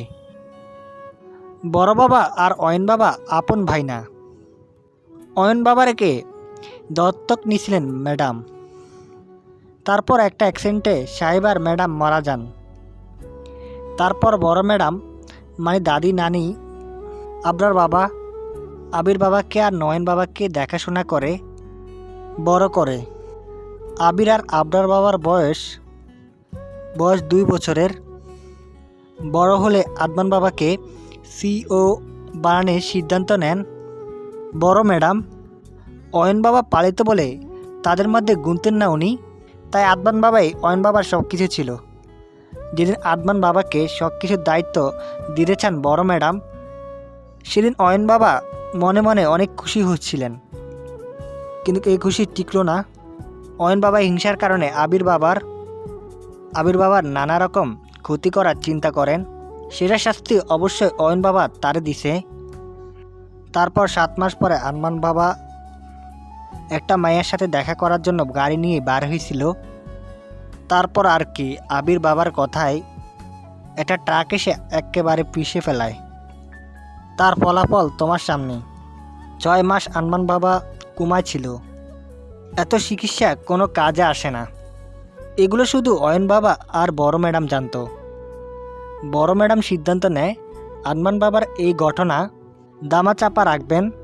তাই তিনি অয়ন বাবাকে বিভিন্ন মেকআপের দ্বারাই আবরার বাবার মতন সাজায় সবার সামনে আনেন। সবাইকে জানান আবরার বাবার শুধু মুখটা পুরা গেছে আর হাঁটতে পারতেছে না, পরে ঠিক হয়ে যাইব। আরও এই নাটকটাকে বাড়াতে আবরার বাবার বিয়ের ঘোষণা দেন। এ নিয়ে অয়ন বাবা আর ম্যাডামের অনেক কথা কাটাকাটি হয়। নিজের সম্পত্তি আর উত্তরাধিকারের জন্য অয়ন বাবাকে ডাল হিসাবে বানায়ে রাখে বড় ম্যাডাম। বিয়ে করবে অয়ন বাবা, এমনকি বিয়ের পর বাচ্চাটা তারই হবে। কিন্তু সবাই জানবে আবরার বাবার বিয়ে হয়েছে, বাচ্চাটাও তার। তোমার সামনে আবরার বাবা যতবার দাঁড়াইছে সেটা অয়ন বাবা ছিল। জানি বিশ্বাস করতে তোমার একটু কষ্ট হইতেছে, কিন্তু এটাই সত্যি। আবরার বাবা যখন ভালো হইয়া যাইব তখন ডিভোর্সের একটা নাটক করত। কী কারণে একটা ছোট ঘরের মেয়েকে খুঁজতে অয়ন বাবাকে আদেশ দিছিলেন। অয়ন বাবা বাধ্য হয়েছে এগুলা করতে, তবে ওর দোষ ছিল। নিজের দোষের কারণে এই গুলুর দাদাই রাখছিল। ও ভাবছিল তুমি টাকার লোভে তাকে বিয়ে করছিলা। সে ছোটবেলার থেকে ছেলেটা ভালোবাসার জন্য ক্ষুধার্ত ছিল। সে চাইছিল তুমি যাতে তাকে ভালোবাসো। তার বিয়ে হয়েছে তার টাকার জন্য, যাতে তুমি না থাকো। আমি জানি এতদিনে এই কথাগুলো লুকায় কামটা ভালো করে নাই অয়ন বাবা, কিন্তু বড় ম্যাডামের উপরে কথা বলার বা অধিকার সাহস কোনোটাই নাই অয়ন বাবার। তুমি একটু ভাইবা দেখো তুমি কি করবা। লোকমান কাকা কথাগুলো বলে রুমের বাইরে চলে গেল। প্রাপ্তি ঠায় দাঁড়িয়ে আছে, তার চোখের পানি যেন থামতেই যাচ্ছে না। অয়নের সেই কাজগুলো করার কি দরকার ছিল?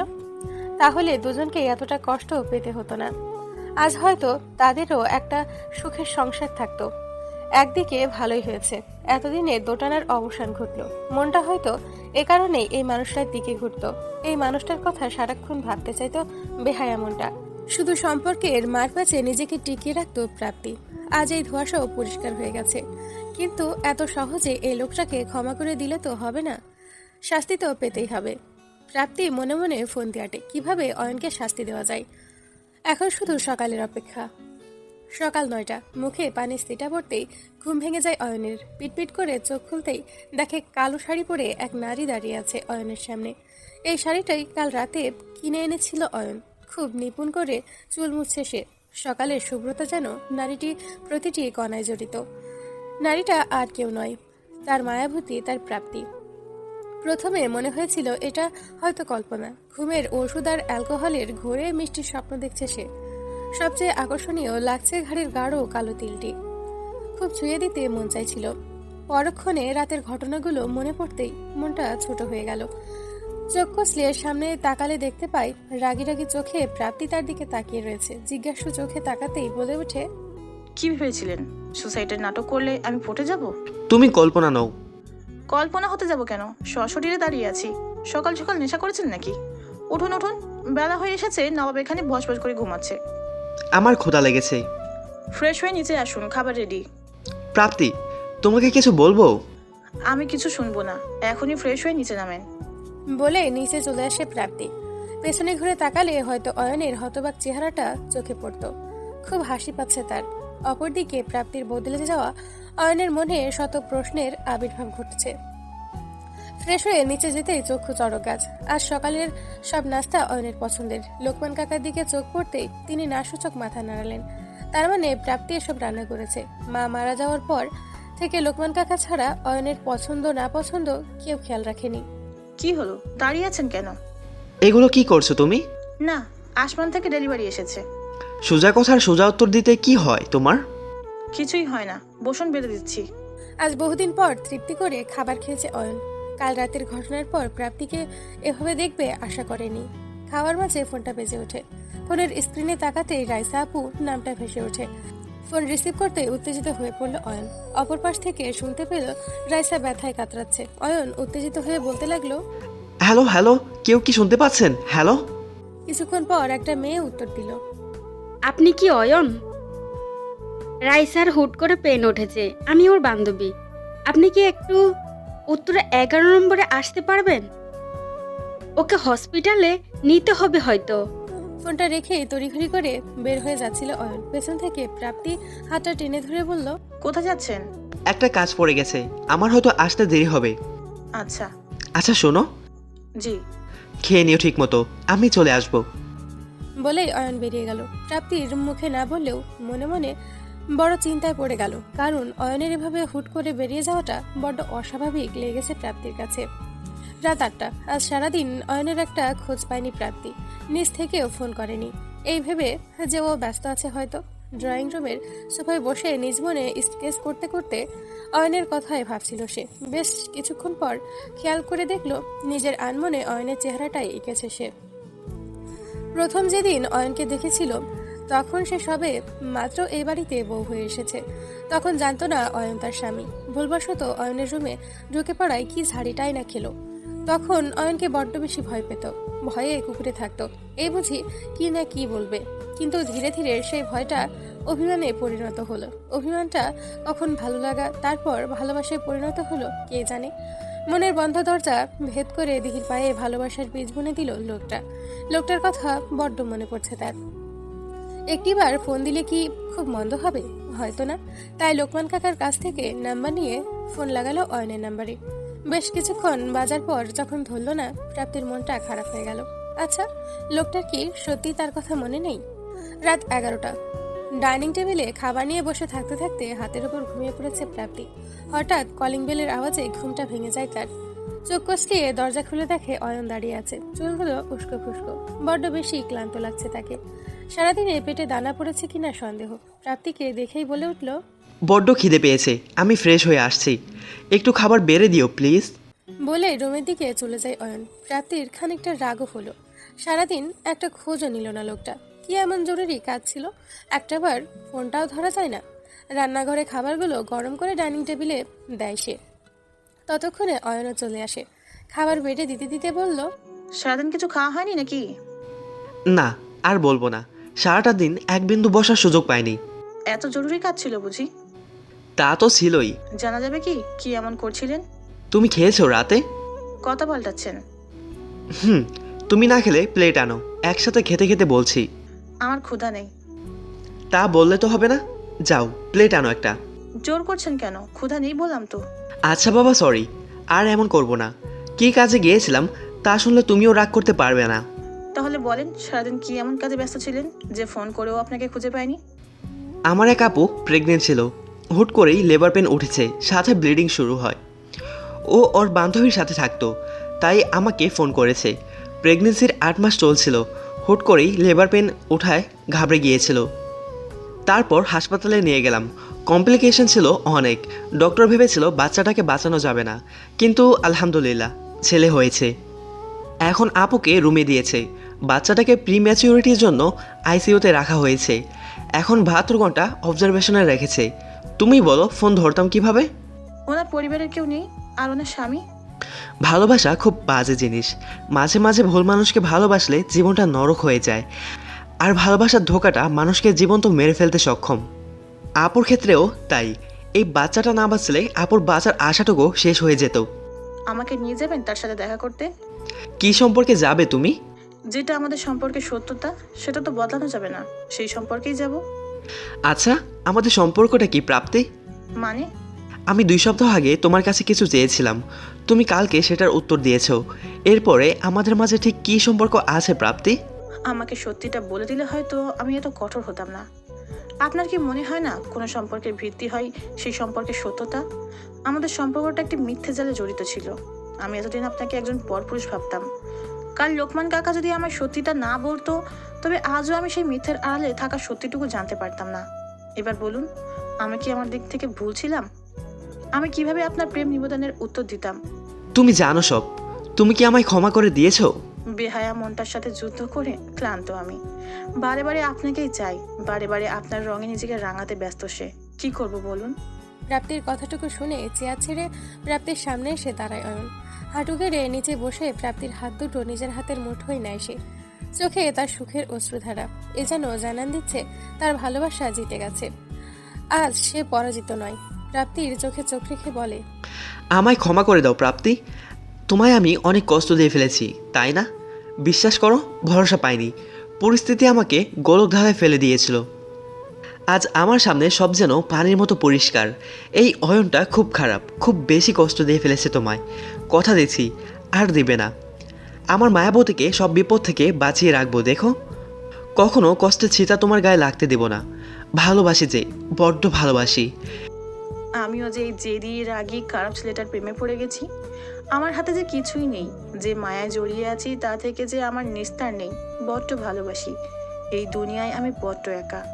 আমার কষ্ট সহ্য শক্তি খুব কমে গেছে।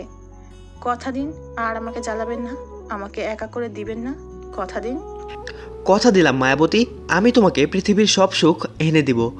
আমাকে তুমি পরিবারের সুখটা কি দিবে? আমার সকল সুখ আপনার, আপনার সকল দুঃখ আমার।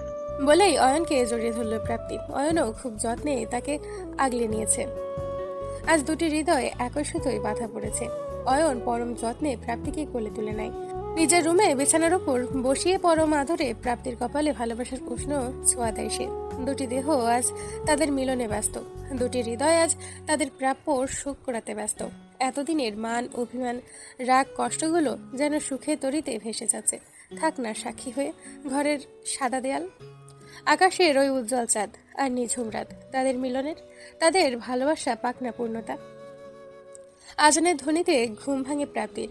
চোখ খুলতে নিজেকে অয়নের বাহুডোরে পায় সে। ক্লান্ত হয়ে 4টার দিকে ঘুমিয়েছে সে। নিজের বরটাকে আজ বড্ড বেশি সুন্দর লাগছে তার কাছে। আচ্ছা, সে কি আসক্ত হয়ে পড়েছে এই মানুষটার প্রতি? হলেও ক্ষতি কি, মানুষটা যে তার একান্তই নিজের। অয়নের কাছ থেকে নিজেকে ছাড়িয়ে গোসল করে নেয় সে। ফজরের নামাজের সাথে 2 রাকাত নফল নামাজ পড়ে নেয় সে। এত সুখ আবার হারিয়ে যাবে না তো? ধরে রাখতে পারবে তো? সুখের সময়টাও খুব ক্ষণস্থায়ী। আসার সময় সম্পর্কের কি রূপ নাই তা হয়তো কারোরই জানা নেই। সকাল 10টা, বোর্ড মিটিংয়ে বসে আছে অয়ন। আবির বোর্ড মিটিং ডেকেছে। আজ ভোট হবে, তাতে নির্ধারিত হবে শিকদার কোম্পানির সিইও কে হবে। অয়নের মুখ শক্ত হয়ে আছে, রাগে গা রিরি করছে। সকালবেলায় রিয়াদ ফোন করে জানিয়ে দিয়েছে আবিরের পরিকল্পনা। প্রাপ্তিকে কিছু না বলেই চলে আসতে হয়েছে তাকে।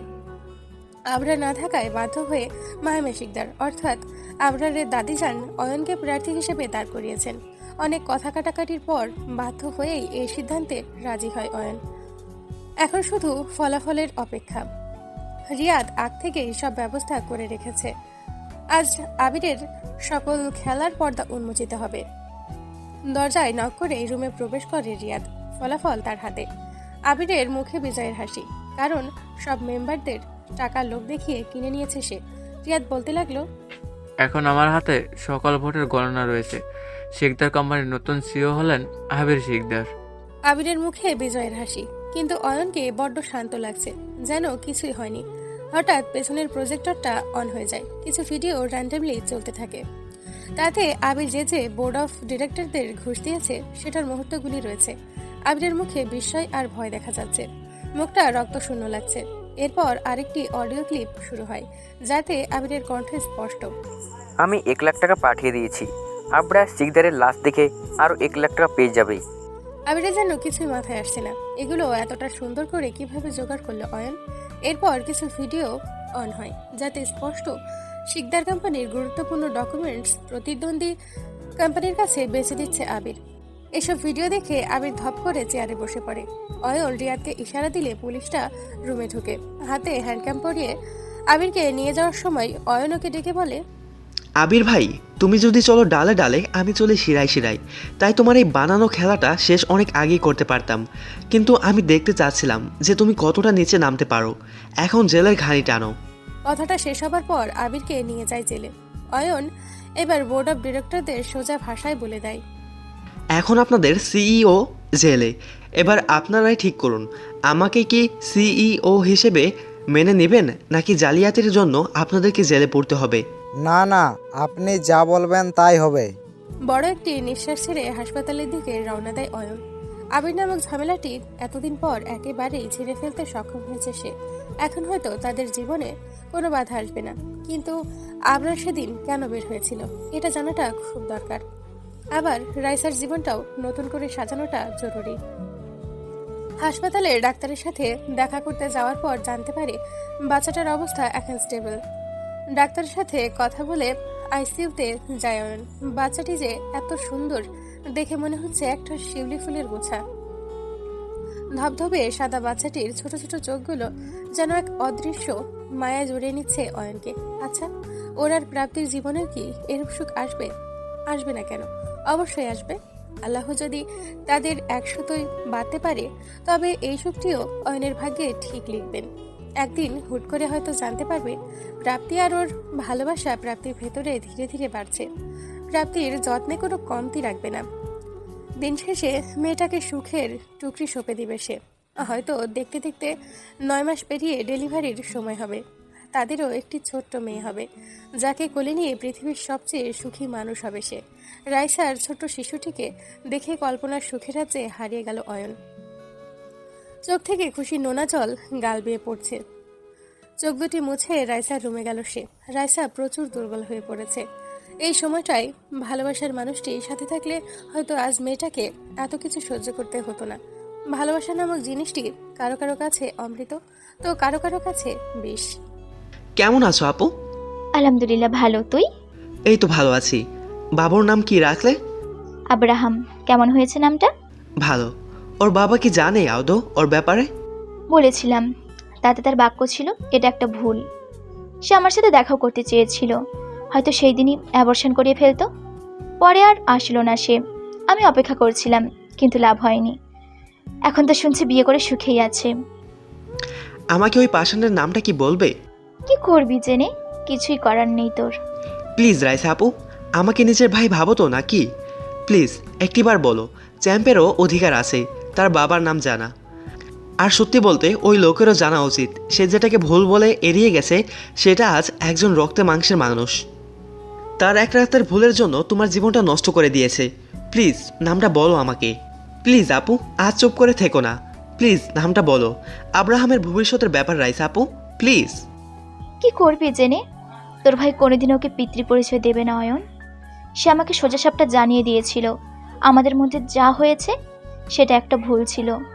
ইমোশনাল হয়ে না ভেবে সে ভুল করে ফেলেছে। এবার তুই বল, আমার কি করার আছে? তুমি শিওর ভাই আব্রাহামের বাবা? জানতাম তুইও বিশ্বাস করবি না। আমাকে কি ভাবিস তোরা? এতজনের সাথে বিছানায় গিয়েছি যে আমার সন্তানের বাবাকে সেটা জানবো না? না না, তুমি আমাকে ভুল বোঝো না, কিন্তু ভাইয়া দায়িত্ব এড়ানোর মতো লোক নন। আমি শিওর কোথাও ভুল হয়েছে। আমাকে কি পুরো ঘটনা খুলে বলা যায় আপু? তারপর 8.5 মাস আগে ঘটে যাওয়া ঘটনাগুলো রাইসা অয়নকে বলতে লাগলো। 8.5 মাস আগে সন্ধ্যা 7টা, স্থান ল্যাকভিউ রেস্টুরেন্ট অ্যান্ড বার, উত্তরা। হঠাৎ ফোন আসায় সেখানে উপস্থিত হয় রাইসা। আবরারের ফোনে যতই ব্যস্ততা থাকুক না কেন, রাইসা নিজেকে আটকাতে পারে না।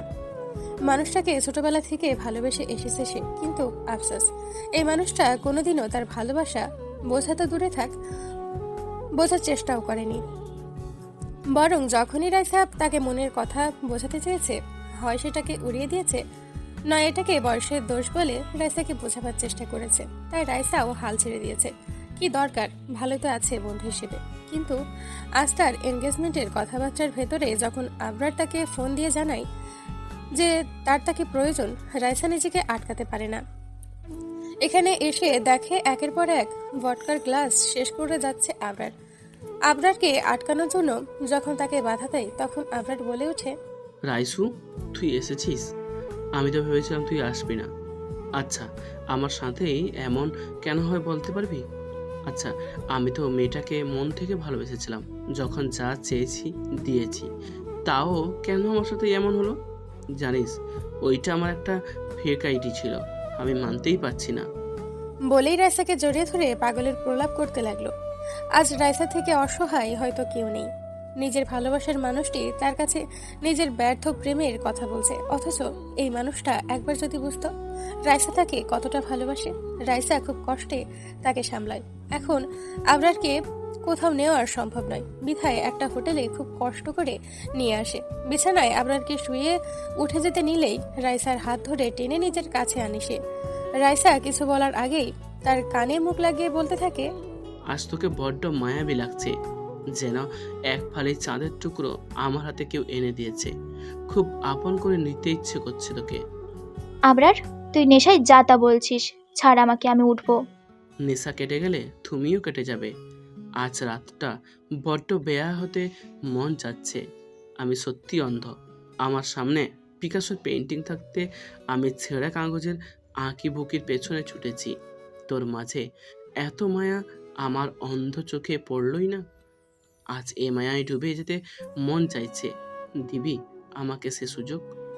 আবরার, কাল সকালে সব ভুলে যাবি তুই। আমি চাই না আমাদের সম্পর্ক এই নেশার বশে একটি ভুলে পরিণত হোক। হবে না, আমি তোর গায়ে কোনো আঁচ আসতে দিব না। তোকে মনের কোটরে সুন্দর করে সাজিয়ে রাখবো।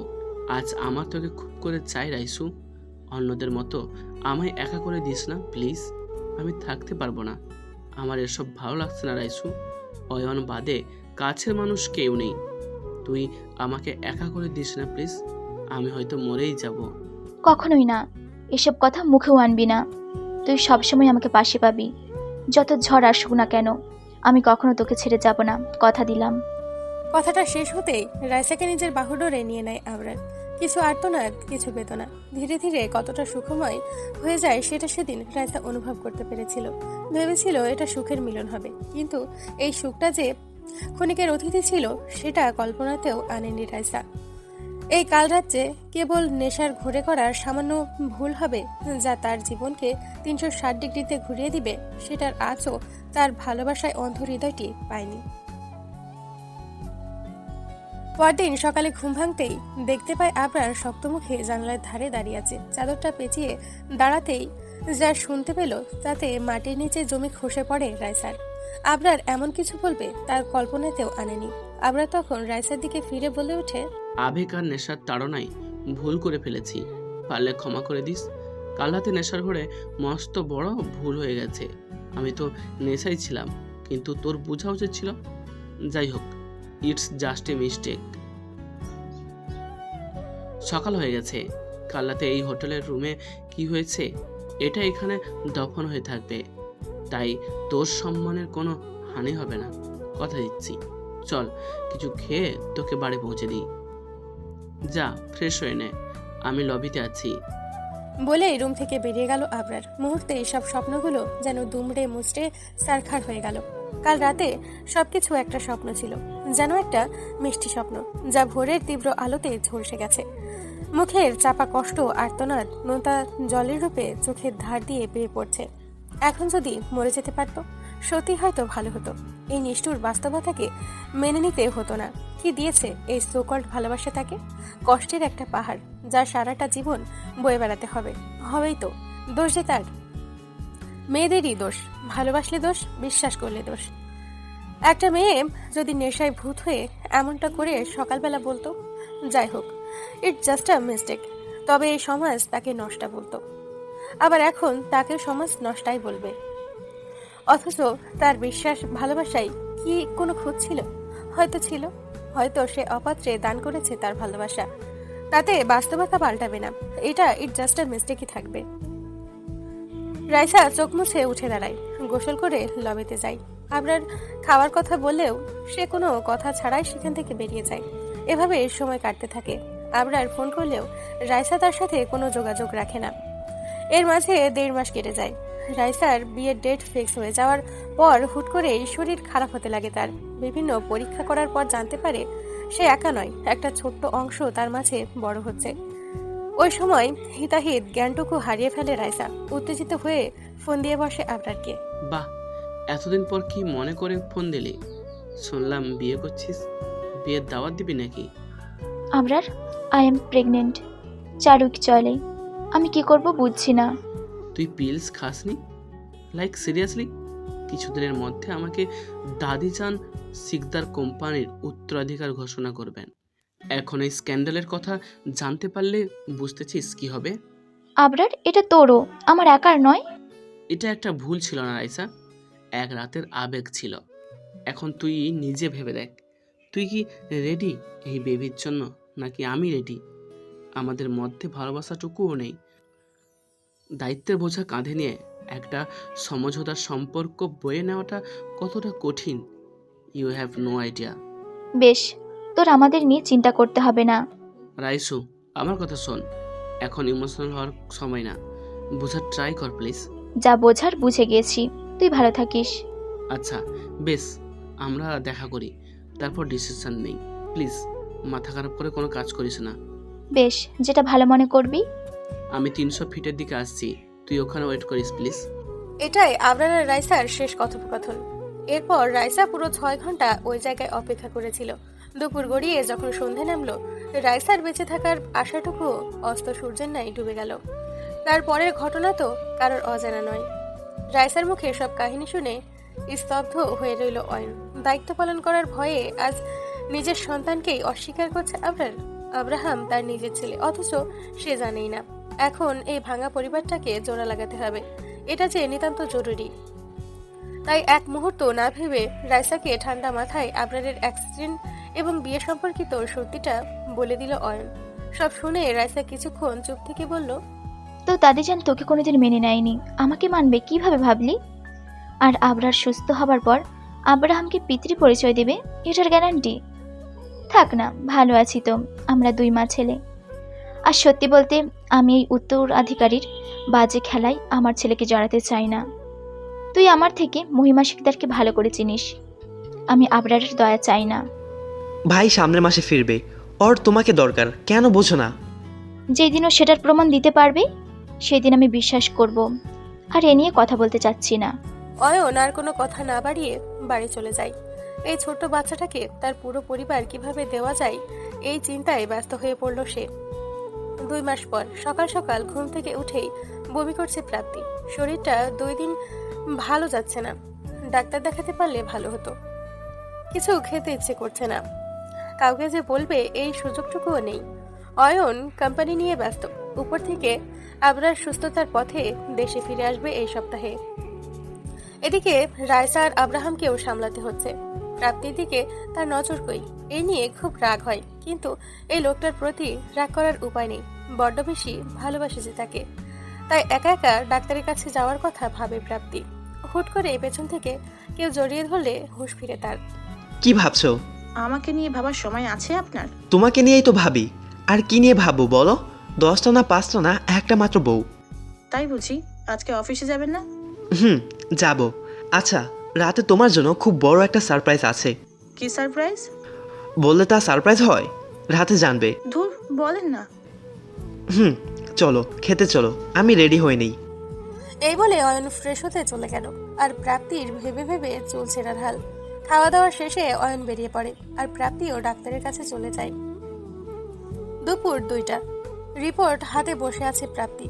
আজ সে একা নয়, তার ভেতরে তার আর অয়নের ভালোবাসা বড় হচ্ছে। এই পরিবারটাই তারা দুজন এতদিন কল্পনা করেছিল, আজ তাদের হাতে সুখের ঝুড়ি এসেছে। এই সুখ যেন পৃথিবীর সর্বোত্তম সুখ। সে যে মা হতে চলেছে। আজ তাদের বিয়ের 6 মাস পূর্ণ হলো। মনে মনে ভাবছিল কি গিফট অয়নকে দেওয়া যায়। উপরওয়ালার স্বয়ং পৃথিবীর সব থেকে বড় সুখ তাদের দিয়েছে। প্রাপ্তি রাতে এই খুশির খবরটা অয়নকে দিবে। হয়তো অয়ন সারপ্রাইজ দিতে যেয়ে নিজে সারপ্রাইজড হয়ে যাবে। এখন শুধু রাতের অপেক্ষা মাত্র। লোকমান কাকা দুপুরের দিকে মহিমা শিকদারের সাথে কথা বলে কিছু কাজের লোককে ডেকে বলে দেয়, প্রার্থী মায়ের যেন কোনো অযত্ন না হয়, তোমরা দেখবা। কেন? উনি তো অয়ন স্যারের বউ। তো এখন মালিককে? অয়ন বাবা, তোমার কি মনে হয় পাত্রীর মা এই 3 মাসের মধ্যে যদি মা না হয়, যে মালিক থাকবে? আবরার বাবা ফিরে আসতেছে, তাই পাত্রী মায়ের কোনো অযত্ন করা যাবে না। ও কি এত সহজ? অয়ন বাবা এত কিছু কেন করতেছে? যাতে বড় ম্যাডাম খুশি হয়। প্রার্থীমাকে কি সে ভালোবাসত? সে তো প্রতিশোধ নিতে বিয়ে করছিল, এখন বাঁচায় কেন? প্রার্থীমা যেন এই পরিবারের উত্তরাধিকারী পাকাপোক্তভাবে বড় ম্যাডাম মাইনা নেবে, এটাই তাদের ডিল। তা যা বলি শুনো। তাদের কথোপকথন পুরোপুরি প্রাপ্তি শুনে ফেলে। নিচে এসে অয়নের পছন্দের রান্না করতে সে তাদের কথাবার্তা শুনে দাঁড়িয়ে পড়ে সে। লোকমান কাকার কথাগুলো শুনে এক মুহূর্তের জন্য স্তব্ধ হয়ে যায় সে। তাহলে কি এই কয় মাসের সুখ নিছক ছলনা ছিল? ও শুধু উত্তরাধিকার পাওয়ার মাধ্যম কেবল অয়নের কাছে? না, এটা সম্ভব নয়। অয়ন তাকে ভালোবাসে, এত বড় ছলনা সে কখনোই করবে না তার সাথে। কিন্তু লোকমান কাকাও তো মিথ্যা বলবেন না। নিজের রুমে গিয়ে ওয়াশরুমে চলে যায় প্রাপ্তি। ঝর্ণা ছেড়ে ধপ করে বসে পড়ল সে। কত স্বপ্ন দেখেছিল সে, সব যেন কাছের টুকরোর মতো ভেঙে গেছে আজ। একজনকে আপন ভেবে আঁকড়ে ধরেছিল সেও তো তার সাথে এত বড় ছলনা করলো। আজ প্রাপ্তির কাছে স্পষ্ট, সে কেবলমাত্র একটি দাবার গুটি অয়নের জীবনে, কিন্তু তার অনাগত বাচ্চাটিকে এই দাবা খেলার গুটি হতে দিবে না সে। এই শিকদার ভিলায় এক মুহূর্তও থাকবে না সে। অয়নের ছায়া পড়তে দিবে না সে বাচ্চাটির গায়ে। সন্ধ্যা 7টা, রাজপথে হেঁটে চলেছে প্রাপ্তি। শরীর যেন চলতে চাচ্ছে না, গন্তব্য অজানা, তবুও হেঁটে চলেছে প্রাপ্তি। শুধু একটা নোট লিখে চলে এসেছে সে। আমাকে ক্ষমা করবেন অয়ন, আপনার শিকদার পরিবারের উত্তরাধিকার খেলার দাবার গুটি আমি আর হতে পারবো না। আল্লাহ যাতে আপনার সামনে আমাকে আর কোনোদিন না আনে। ভালো থাকবেন। চোখ বন্ধ হয়ে আসছে। দুঃখ আর কষ্টের বোঝা টানতে টানতে ক্লান্ত প্রাপ্তি। ঘোলাটে লাগছে সবকিছু। সামনে একটি গাড়ি, অথচ নড়তে ইচ্ছে করছে না প্রাপ্তির। সেখানেই দাঁড়িয়ে রইল সে। গাড়িটি তার বেগে ছুটে আসছে প্রাপ্তির দিকে। লোকমান কাকার ফোন পেয়েই বাড়ি এসে প্রাপ্তিকে না পেয়ে পাগলের মতো খুঁজতে লাগলো অয়ন। রুমে খুঁজতে খুঁজতে প্রাপ্তির লেখাটা হাতে পড়লো তার। ধপ করে নিচে বসে পড়লো সে। এই একটাই ভয় করে করে খাচ্ছিল তাকে। তাহলে কি প্রাপ্তিকে হারিয়ে ফেললো সে? পাগলের মতো চিৎকার করে কাঁদতে লাগলো। সে যে পারবে না প্রাপ্তিকে ছাড়া থাকতে। এর মধ্যেই রিয়াদের ফোন আসে অয়নের কাছে। ফোন ধরতেই, স্যার, একটা লাশ পাওয়া গেছে। আমার মনে হয় এটা ম্যাডামের লাশ।